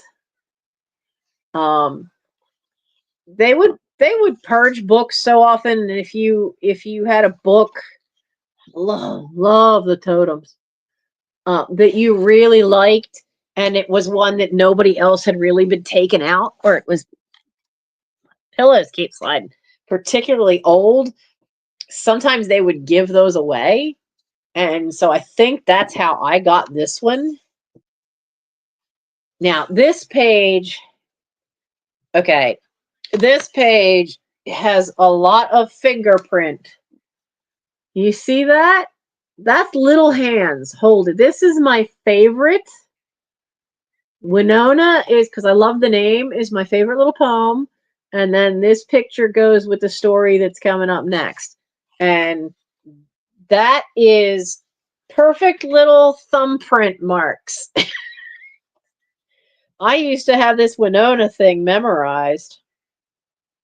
Winona is this prairie maid, oh, you should see her ride. She sits her pinto pony well and always rides astride. She follows deer and buffalo across the bare prairie, then sleeps at night so snug and warm within her own teepee. They kind of lost it on the poetry part there, but I love Winona has her own story. And this is Winona is the little girl laying here. That was my favorite story in the whole book. So Kimmy is at 8. And Kimmy, if you need to email me your info, that's the address. That's my email address. But so Val, are you in for higher? We've got 8. Are you in for 9 or more? I am so happy there's interest in this book. You know, I've donated so many books to library sales over the years, but I just never had the heart to part with that one. Yeah, but it's been a long. Have you? It's been a long while, I think. What did I just get an email about? Oh, yeah, I know I'm going to outbid on that. I have some things I'm watching on Briggs Auction, which is the auction house near me, but I'm only watching it to see what they can get for that particular thing. Val is out. Kimmy is in at 8.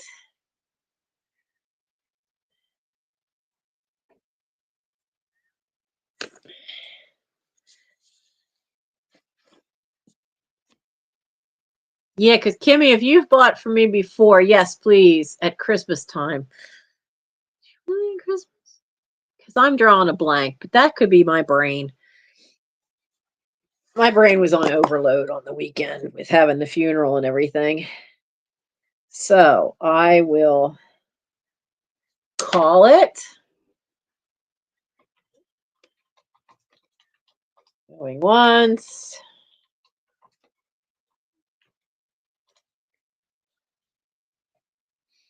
Yes, please, because still don't have that Rolodex set up. And I found out that I would save, you can archive emails, and I was archiving everybody's emails because I thought it would save them, but apparently it doesn't save them forever. So I lost quite a few old addresses that way from people I hadn't seen in a while. So there's our sold. Thank you very much, Kimmy.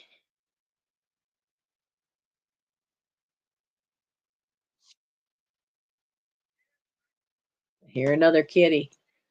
Put you up here. No, we'll put you over here. The other one. I'm so glad that's got a new home. What are you doing out there? Kitty! He's over there. Somebody's trying to either get in or get out of the basement. Huh. Yes, Aragorn. I must be Frodo because he and Aragorn had both been in the basement. Aragorn's right here. Must be Frodo making noise out there. Gary just came down. Congratulations, Kimmy. I say Kimmy, and all I can think of is my one niece. um, I didn't, I didn't, don't think I put it in on YouTube, but I put it in my Instagram. Um, I found a box that had my mother's wedding tiara in it from, I forget if they were married in 48 or 49. Um, but I posted a picture on my Instagram and on my personal Facebook page of the tiara and then one of me wearing it. And it's going to stay in the family. My niece Kimmy would love to have it. She doesn't have much um, of anything from grandmom, from my mother, and so she would love to have it. And she's Michael's 30, so she's probably 34, 35 now. And I'm gonna give that to her. And there's a specific family photo of my parents that she would really like to have a copy of. So I'm gonna make sure she gets that. But it was really cute, and I keep seeing your name, all I think of is Kimmy. Oh, sure, I can do that.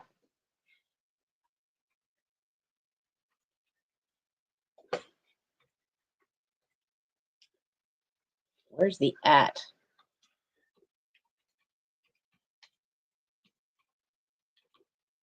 There we go. There you go, Kimmy. Hello, Melody. Okay, now this one, this one I got, and I am so glad that I read this. So this one is from, what's the year? 1996. Okay. It's a eighth printing, so it probably got it a little after that. I got this, How to Care for Aging Parents. I was 30 when my dad died suddenly. Mom, they've been together since high school. And so mom really had the wind taken out of her sails and really had a really tough time. And I honestly think that we had 11 funerals in 6 months. My father's was the first. By the time we got to that December, I really think that Michael, as a 2-year old, with me getting custody in the middle of the night, I really think that saved her. I really think we were going to lose her at that point because she was just so shut down, except when she had to babysit him while his parents were at work and then I was at work. So he had his own crib. He had the crib here. So he had his own place to sleep here. And she would come back to life again then. But I thought, I'm not going to get caught again not understanding what to do to take care of. So I had gotten this book then, and I was so thankful because it goes through everything. Now, I know it's been a lot of things have changed since the 90s, but certain things haven't. You still need to learn how to become an advocate for your parents, not only with their doctors, but maybe even at the bank. Um, an advocate that if they need repairs on their home, but because there are people who will, and I had people do it with mom. They see gray hair and they gyp them, and it's not good. And so it had everything. It had stuff I didn't even think of. Um, it gave things to, sometimes some people get frustrated. Why should I have to be parent to my parents? That is a stage you will go through. And if you don't recognize it, that it is just a stage of growth, because in America, we, after after the Cultural Revolution of the 60s, we really, really got away from the idea of a grandparent would come live with you. That big houses were usually multi-generational. And after World War II, we really got away from that. But then as your parents got older, not everybody can afford these Ann's Choice homes or any of other these retirement homes that have come up, these little village things. I'm never going to be able to be in one. I spent my life working retail. I have a modest pension from the art museum, and that's it. And I can't even touch that yet. Not for years, not for another 6 years. So I can't touch it till I'm 65, and I'm not even 60 yet. So 5.5 years. So if it'll even be there. So this really saved my sanity. And it's still, while some of the stuff doesn't have websites, it gives addresses about things and different services and phone numbers. I'm sure with a quick search on the internet, um, some of these things where you can get pamphlets to help you spot for different things, everything from a podiatrist to Alzheimer's, Alcoholics Anonymous, things for dealing with when one of them is a surviving spouse, the different stages of grief, how to deal with their grief when you're in your own, everything that from dealing with denial to driving, money, telephones, how to deal with the mail, focusing on the good times, legal lexicon, because there are some things, um, everything from dealing with repairs and loans for repairs, reverse annuity mortgages. Just it covers so much stuff. I mean, honestly, this is like having a personal management book, but like the Eagle Scout personal management marriage badge, but it's everything you could ever even think of. So if you have are in a situation where your kids may have to do that, by all means, get this, read it, because it's also, my mother read this and it helped, because both of us read it. It helped the two of us a great deal, an absolute great deal. Um, so she's gone, and I found this in the box, and I went, well, I don't have a parent left now, but this book was a lifesaver for the two of us. Um, it really did help us recognize where we were in the process. It helped us recognize where we were going, how to deal with certain things, how to approach certain hard discussions. And it really did help make things a lot smoother, especially when I was all set to move out of the house, and now I couldn't. Dad had died. She was not in any way in a shape that could be left alone. Gary was still working. But stop eating a cord. Yes, you. Um, but it really, and even if you're the parent, there's so much in here to help you in having certain conversations of how you want things handled that you need to have with your kids. So this is How to Care for Aging Parents. It is $5. It is number 41. And honestly, I mean, this book saved my sanity because I had 11 years with my mom. Because being the youngest, I was only 30 when Dad died. I was 41 when Mom passed away. I'm 59 now. You do the math. Somebody in my Facebook page said, "Oh, wouldn't you want to keep that about the tiara?"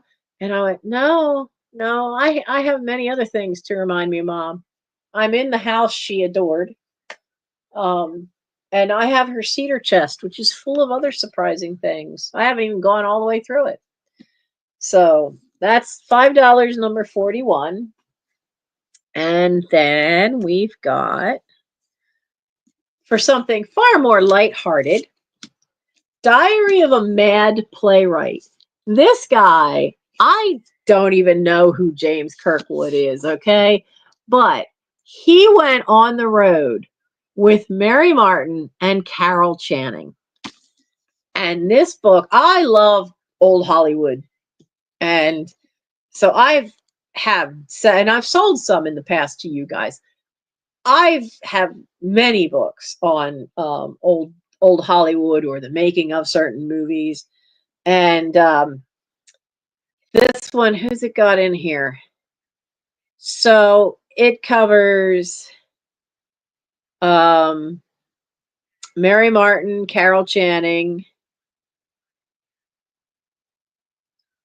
and some concerned family members like Charles Lowe and Larry Hagman. Well, Larry Hagman from Dallas fame, Mary Martin was his mother. Where is the...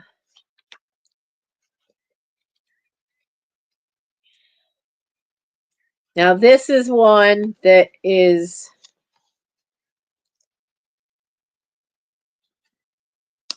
So they were in... This is... Where is it? I want to know the name of the play. So there was some show on Broadway that Mary Martin and Carol Channing were in together. And this is the whole thing of them doing it together and being on the road together. But I can't find a thing that says the name of the show. And the show might just be called Legends. But there's a picture of the two of them together in the show. But it really was, it's a very fun read. And the nice part is the print's nice and decent size, not super tiny. So it does have a black line on the bottom, which means that wherever I got it from, it was what they would call a remainder. It does have my name and the date I got it, 1992, written in there. But that's the only marks in it. I didn't emboss this one, did I? No, I didn't. But I do remember it being a great deal of fun. I love reading stuff about Mary Martin. I've seen quite a few. I remember her being on the Dick Cavett show, being on Carson, being on Merv Griffin, and just always ate up all those stories of backstage and on the movie sets. So it is a fun read. And this one is $5 and is number 72 for Diary of a Mad Playwright. $5, number 72.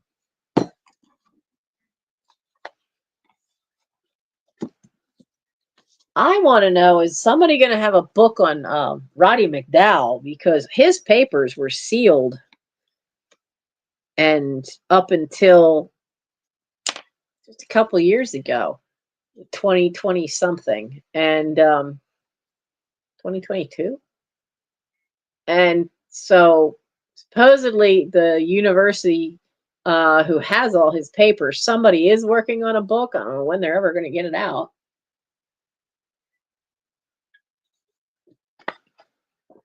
Okay. We have another one. I don't know if this was like the Firestein one, Firestein, where his was written tongue-in-cheek. This is supposed to be a true-to-life handbook of modern heartbreak, teaching you everything you know to begin a full-scale search for the man of your dreams, or, barring that happy outcome, the man of your mother's dreams. Whether you count yourself among the fortunate few who date too much or among those who should be so lucky, you know who you are, you will learn where to find them. Off-track betting, high school reunions, AA, police stations, firehouses, and bars. The advantages of dating married men, there are none.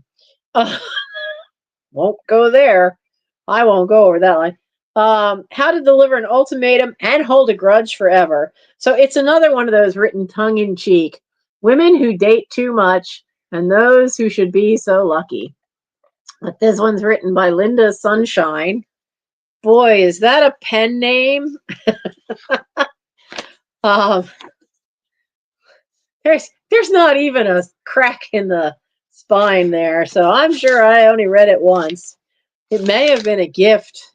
We were always giving each other, with the bunch of us that worked together at Walden Books, because it was, I think we only had two guys, Stephen, and can't think who the other guy was there because he was seasonal help. Otherwise, it was all women at this store. We were always like, for birthdays and stuff, giving each other goofy books like these. But it's from 1989, definitely from when my friends at Walden Books. So it is tongue in cheek. It is a good laugh. It is $5 and is number 13. $5, number 13.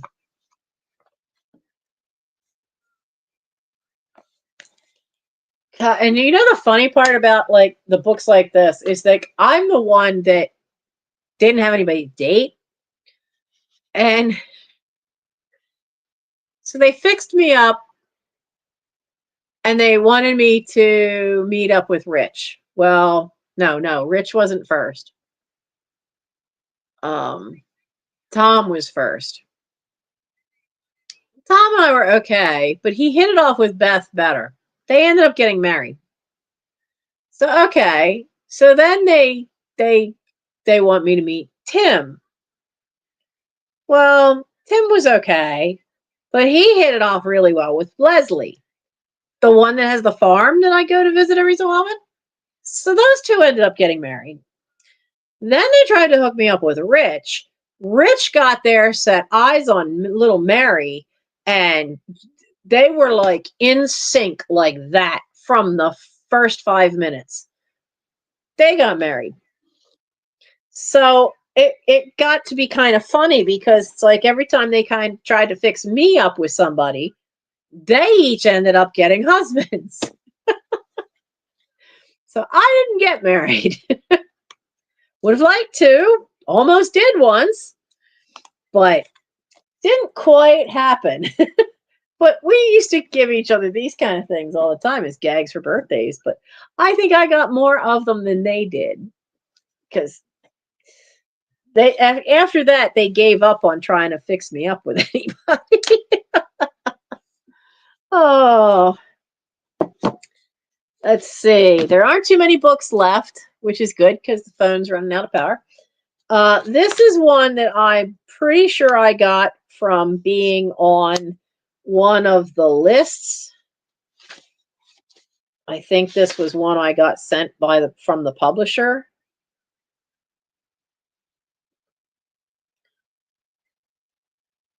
Because the original book was written in Britain. When Your Lover Leaves, from 1981. Susan Trott is the author. And there we go. 1987 is the paperback. But that's the cover art. I've never read it. Now, often when I got copies from the publisher, they would put a line on the top. Now, when they're remaindered, they often would have a line on the bottom. But some publishers, when they're sending out a free copy for review or for whatever, then they would sometimes put a mark on the top. I forget who it was. There was some publisher that had a rubber stamp of a star, and they would put a red ink star on the top of the book, on the edges of the pages.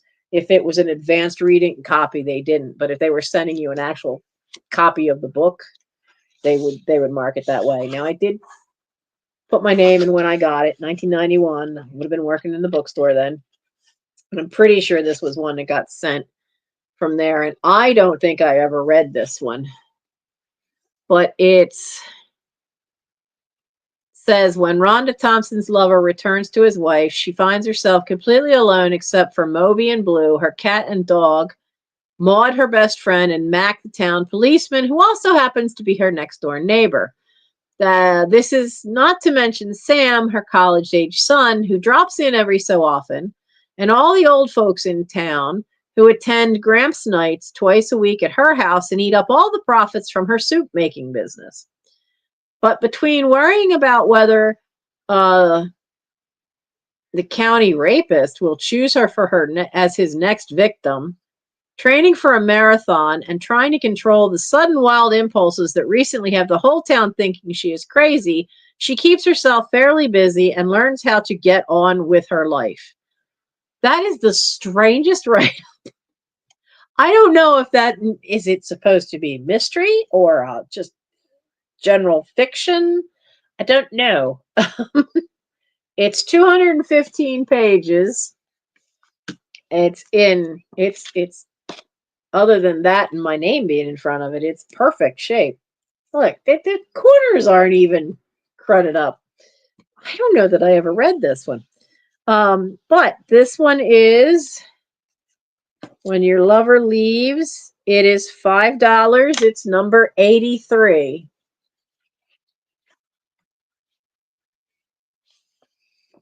So there's that one.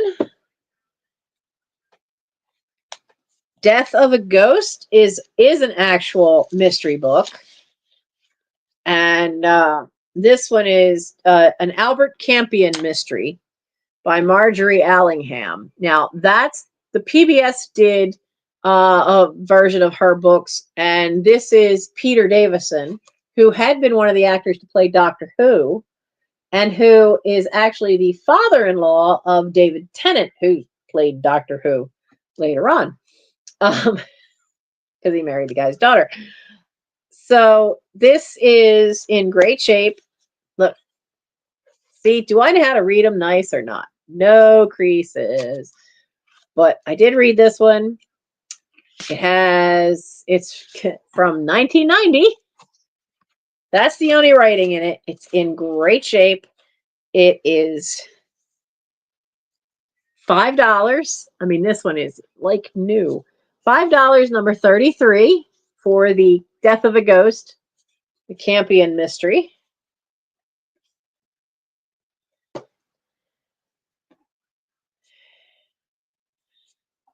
Now, this is the other one I was going to do as an offer because I know I have quite a few viewers, and I don't know how many of you are here tonight that were really into unsolved mysteries or true crime. Now, this says 42 amazing true cases of unnatural events with no rational explanations. Don't know what that means. So in the contents, some of the cases that they follow, this is the other one that I'm gonna do as an offer up. So let me get that started in the chat, and then I'll tell you what cases are in here.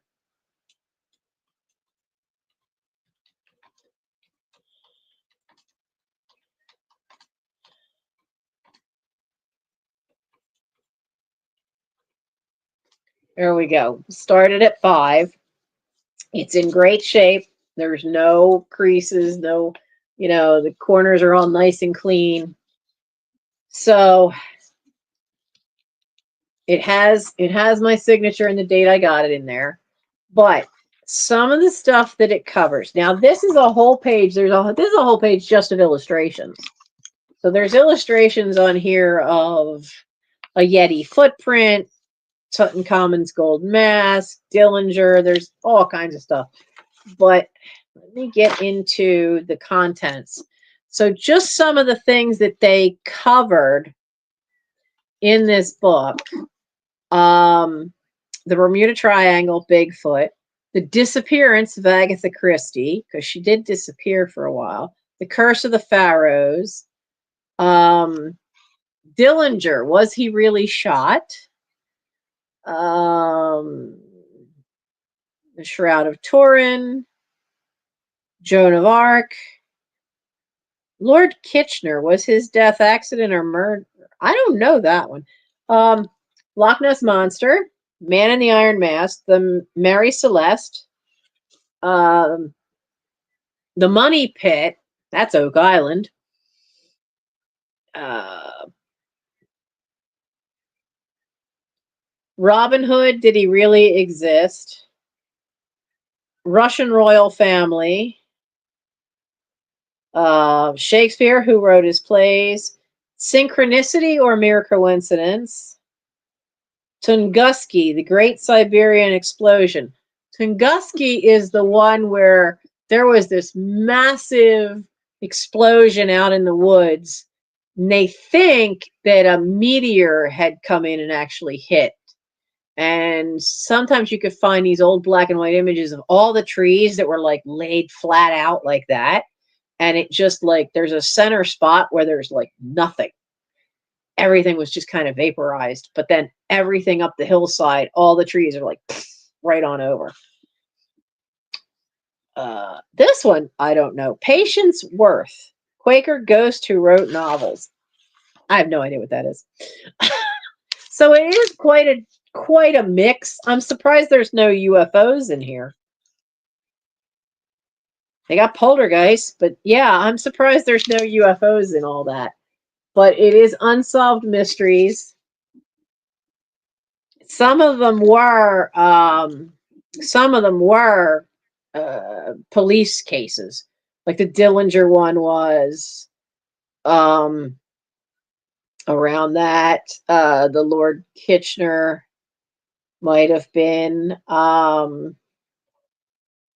know who Henry Caspar Hauser. I don't know who that is.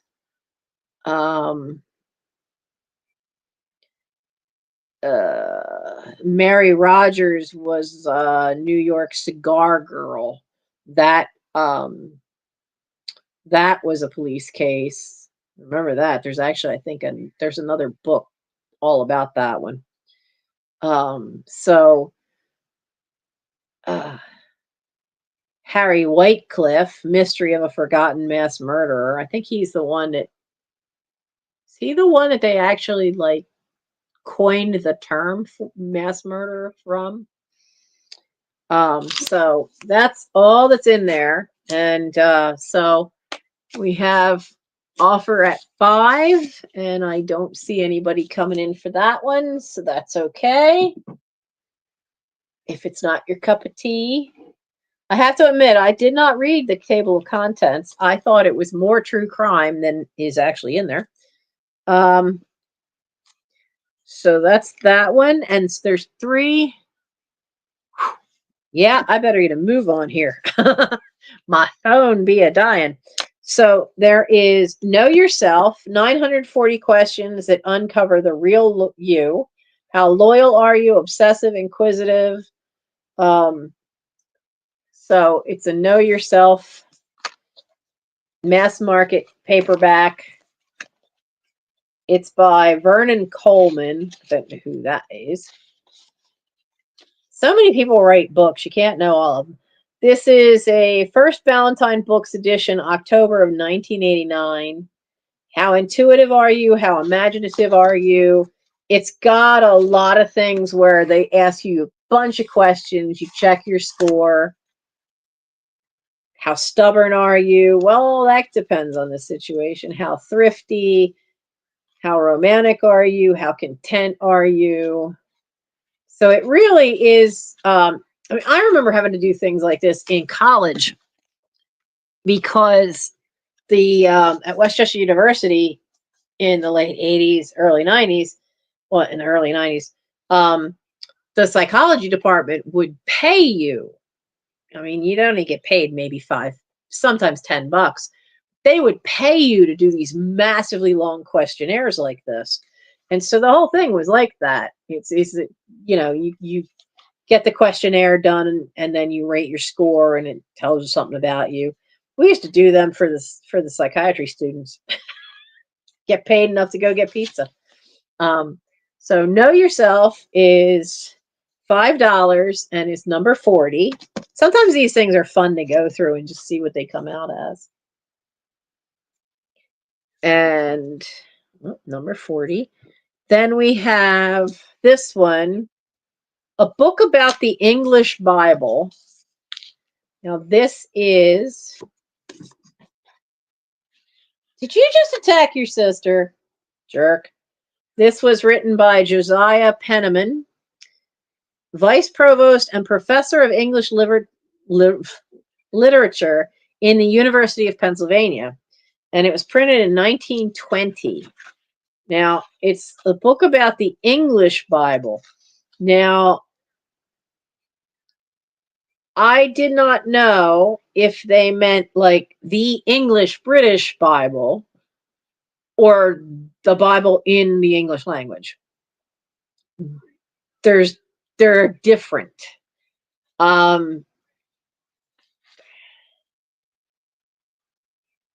So let's see. This volume is grown out of a series of lectures delivered to the students at U of P on a brief account of the English Bible, its immediate sources and their contents, literary background and surroundings.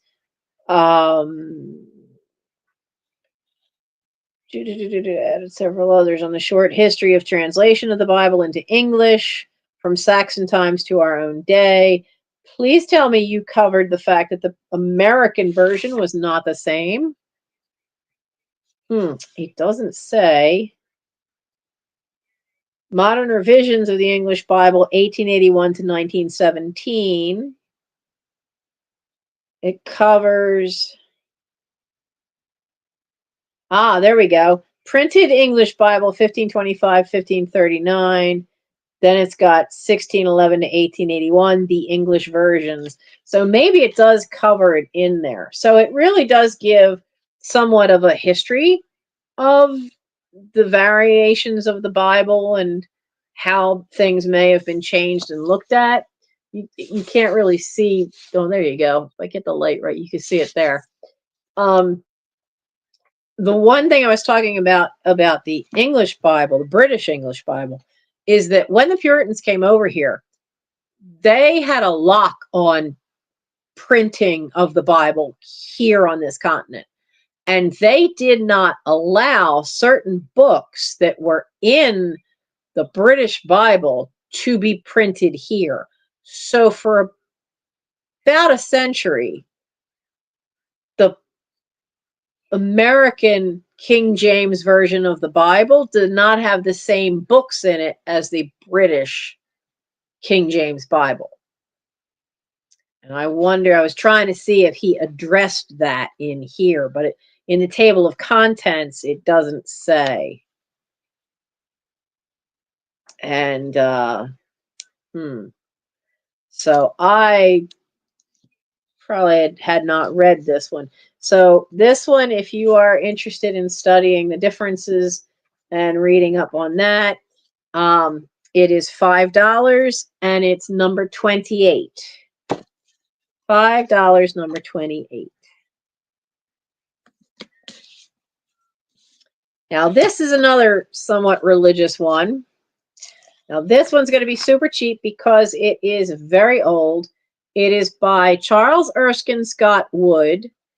And that's supposed to be an image of him by Hugo Gellert. It's called Heavenly Discourse. Now, this one is, you see a little bit came out.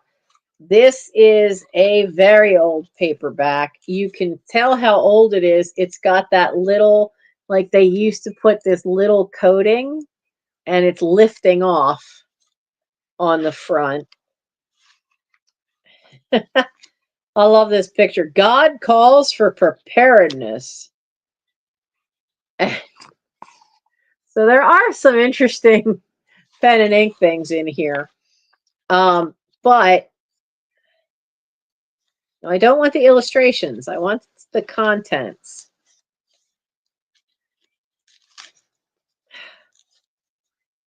He was born in Erie, Pennsylvania, went to West Point, served in the Indian campaigns of the Northwest. Come on. He died in 1944.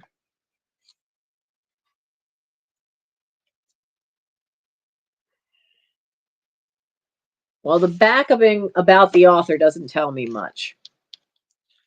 Let's see what I could figure out here. I must have picked it up for a reason. Because this was in a box of stuff that were ones of mine.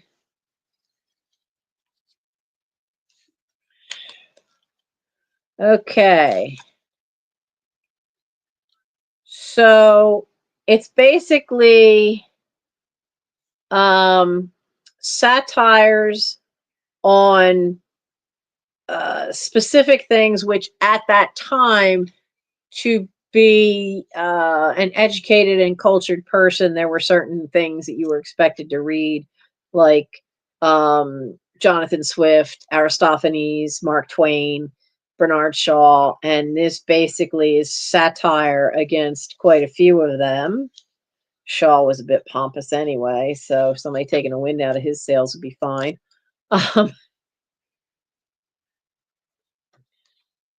So some of them are written like a script.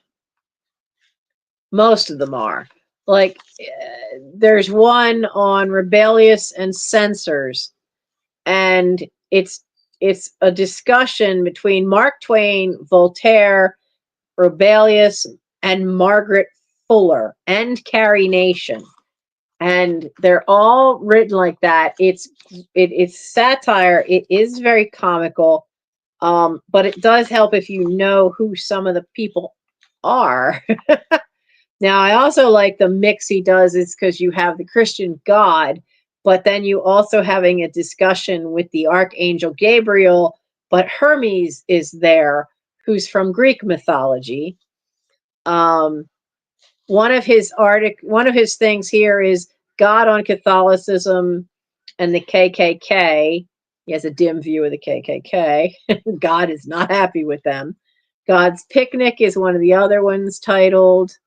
Um, there's one on prayer. St. Peter loses a soul. How do you lose a soul? So most of them are short. They're almost like they're just what's this one for the United States must be pure. It's the Anthony Comstock from the Anthony Comstock Law, Carrie Nation, um, God, and Lord Byron. Oh, yeah, Lord Byron was in no way purity of self, that's for sure. But they were all very comical, and I don't know how to.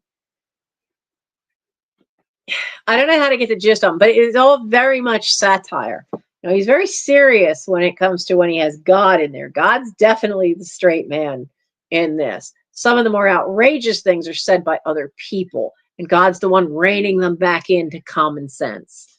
So I do remember reading this and thinking it was a lot of fun, but I'm going to pass it on. But it is in very sad shape with this leaf, but that happens with old paperbacks, and it does have a loose bit to the front, and there is a chance that as you read it, the binding may pop apart because it is such an old mass market paperback, and the type of glue they used tends to get very brittle with age. So Heavenly Discourse is only $2 and is number 74. $2 and number 74 for that one. It is fun. I mean, I do remember it being fun, and honestly, I might read it again if it doesn't sell. So, my phone is at 13%. So, oh, New Hampshire, Ramsey. I do remember that, Ramsey. Who's got their paw on my knee? Who is it? What's the matter? Are you being a mama's boy tonight? Come here. Come here. You want to come up? Come on. Up. Hey, what's the matter? Come on. Up. Come here. I can't twist like that. Come here. Stand up. Stand up. You have not learned that. Come here. Up. You want up? Come on. Up. You had to learn like Elrond to stand up. There you go. This is what you want. You gonna be a mama's boy tonight? Mom's locked you out of the bedroom for the last couple of nights. Yeah. Yeah, we found out you create a problem. He's not content anymore to lay between my knees, which is bad, and was a nightmare when the knee was trying to heal. But because it pushes my knees out, which twists them slightly. These guys are all shedding right now, shedding the winter coat. But now he's decided to sleep on top of my knees, which what happens is then your natural bend of your knee gets pushed down because he's heavy enough to do it. And so it hyperextends my knees. And I wake up with both knees hurting like the dickens because you too big. Don't teach Gimli that because Gimli outweighs you by a good 2, maybe 3 pounds. He's all muscle. Yes. Oh, yes. Did I find the right spot? He being a real mama's boy tonight. So, my apologies for anybody watching the replay. I was going to do a fast round through. I might not be able to. Well, if I'm quick, maybe I can. Down you go. Let's do a quickie because I know sometimes people watch this later and they go to the end. I'm trying to get better at putting it in the description of the video of when the recap is. I'll try to make that a thing that I do. But it's going to be a race between how much power is left on the phone. So, $2, Heavenly Discourse, number 74. A book about the English Bible by Josiah Penniman is $5, number 28. How am I going to do this? How am I going to do this? Oi! They're not in order anymore. So, okay, so let's see here. Wait a second. Hey, no claws. Stop that. No claws. Okay, so this one is sold. Where's Val's? And this one is sold. They're over there. This one is The Diary of a Mad Playwright, Adventures with Mary Martin and Carol Channing being on the road for a touring company for a show, number 72. How to Care for Aging Parents, $5, number 41. Can't read the cover of this. Chief Pre-Shakespearean Dramas, written by Joseph Quincy Adams. That one was $5, was number 48. This is the funnier one. Bruce Feir is F-E-I-R. Is it Firestein? That's not Firestein. That's Fierstein, right? He was the author of Real Men Don't Eat Quiche. This was his other satire. Nice Guys Sleep Alone. Dating in the Difficult 80s. It's still very funny. This one was $5, number 82. This one, what was this one? Where is this one? This one's also $5. It's called Around the Garden. It's number 65. This is one that could be turned into a great junk journal because it covers like things you should do in the garden for each week.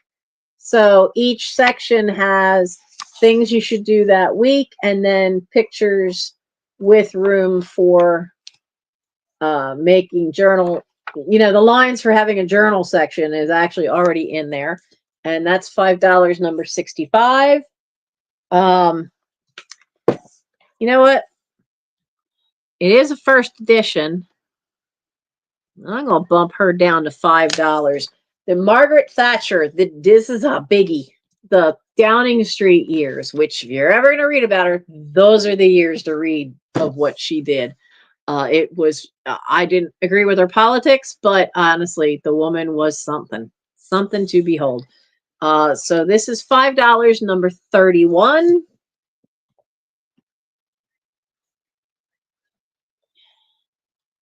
Let's give Unsolved Mysteries a number.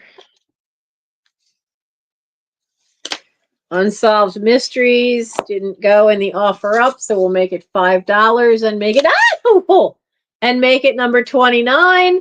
That was not nice. Where'd you just go? He just went behind me in the chair, but he ended up clawing my butt. That was not nice. That was quite a rude surprise. Know Yourself was $5. Number 40, Death of a Ghost. The Marjorie Allingham mystery is $5. Number 33, When Your Lover Leaves by Susan Trott, $5. Number 83. Women Who Date Too Much, $5. Number 13. That's meant to be a comedy book. Where's this one? Where is this one? This one is 6. I was originally going to make it 8 and changed it to 6 earlier. It's Civil War Curiosities, and it's number 12. Now these are $3 each. They are all part of the Hagley Museum area. This is on what had been the homestead for the DuPont family at that time in the early to mid 1800s. This is number 71 on the Eleutherian Mills. That's $3, number 71. And this is the Hagley Museum Guide. It's $3, number 38. And that is the building of the museum, but I believe that is the structure that is the old gunpowder mill. So that is $3 and number 38. These are good to either read because you're not going to get a chance to travel there to see the museums, or you can use the images for junk journaling. What's left? We have the Standard Opera Glass, which is a book that goes through all these different, it gives you the storyline of all these different operas. I mean, there's 7 pages of, and like, here's the title, and then, whoops. And so here's the title, and then over here is who the composer was. And there's 7 of these pages. So there's easily over 100 operas in there. And there's, it's great because he does give you the overall story. It tells you where it was first performed, like Aphrodite by Louis de Gramont was first performed in Paris in 1906. It tells you about where the action occurs, what the first scene is, and then the way he writes up the story of the opera it's like a great little essay on the opera. And since so many of them are in foreign languages, I loved having this because it gave me a way to know what the story was. So this is number 39 and is $5. I have Catherine Cookson, a romance novel, The Parson's Daughter. This is number 55. That is $5. And then we've got these big ones, which could be used for junk journaling. Where do I go from here with my life? A systematic, practical, and effective life work planning manual for all kinds of people. Now, it does have some images in it, and artwork, mostly pen and ink drawings. But there's also these nice big gaps. So this might not be your first thought for a junk journal. If you wanted to create a journal for somebody where they had plenty of spaces to draw or write notes in, this actually would be a good one. And you could like cover the front with fabric and maybe a little batting and make this a whole different cover, and then still have all this cool stuff on the inside, including the spots where there's space for them to write. So this is $5, is number 24. And then the Family Songbook of Faith and Joy is number 18. This is a spiral bound book. It has, I don't know what these are for. So it has this little thing, notation. I don't know what that's for.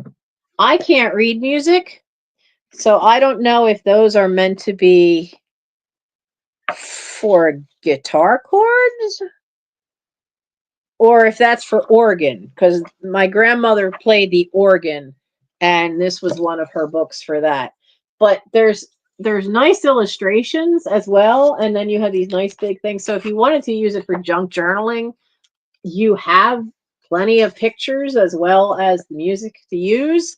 So, or if you just want to play the music on an organ or a piano, you've got a book for it.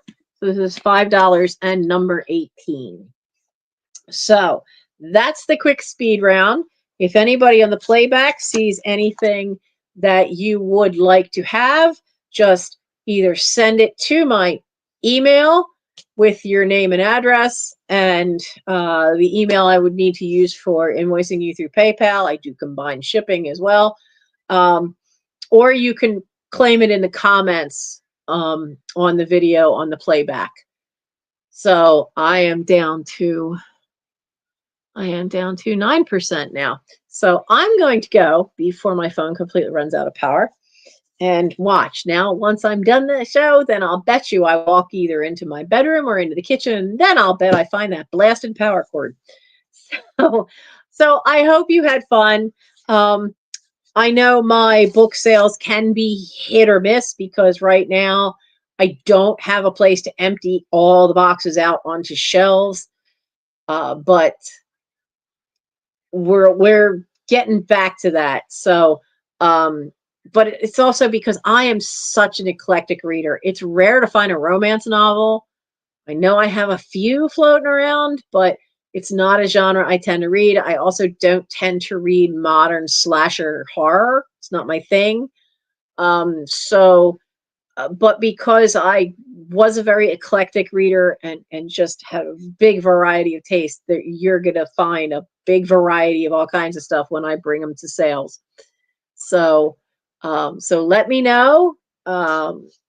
If you want any of these, just shoot me an email or put it in the comments, and it'll be first come, first served basis.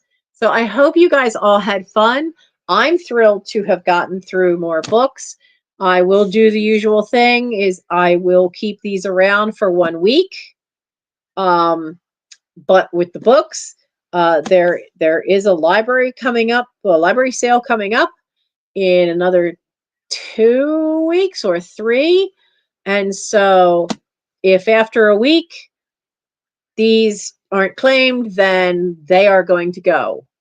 I will send them off to the library book sale for the one library, because I'd like to not have such a stuffed house. So keep rotating it through as much as I can.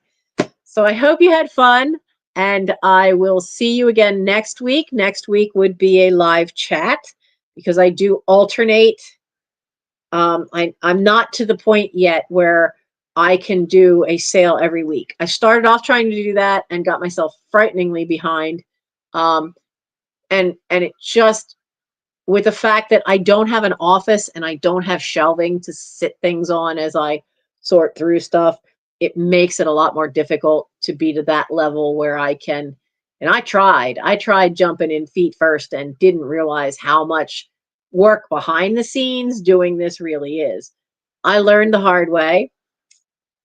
And so we're not going to backtrack on that. So every other week. So next week will be a chat.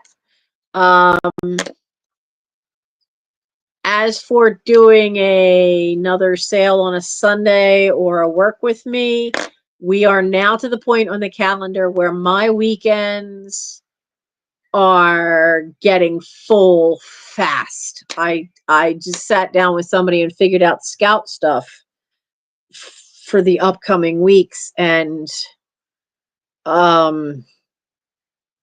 we've got stuff going on until the first weekend of May, where almost every week, every Saturday, or some things are on Sunday, I've got something going on for scouts. So yeah. It's suddenly turned into a very busy time, but it keeps me happy. It keeps me it keeps me mentally challenged. Definitely working with the boys, and I love the fact that I've finally able to, for 20 years now, I've been able to use the stuff I learned going for a secondary education degree that I never got to actually get because I, you know, child who needed a home or foster care, or ignore it and get your degree. Ignoring a 2-year-old that needs somebody to care for him that's in my family, it's that there's no choice there. You go with the kid. You take the kid. You protect the kid. So don't regret that at all, but it is nice to be able to actually use the stuff I learned. So y'all have a good night. Okay, thank you, Melody. And I haven't forgotten you. I have to get your package done with having the death in the family and having to go deal with all travel to go deal with all that thing, and then things just got backlogged here. I came home from the week. Oh God, so many emails.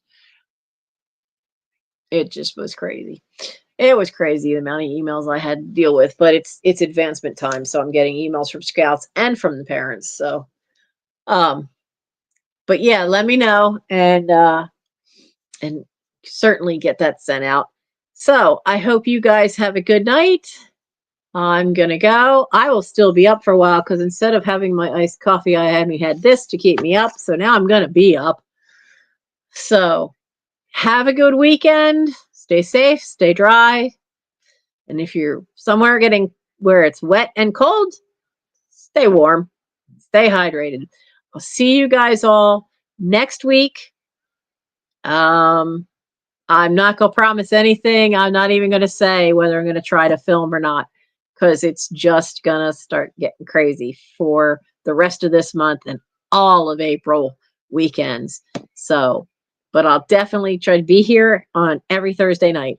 See you next week. Bye, guys.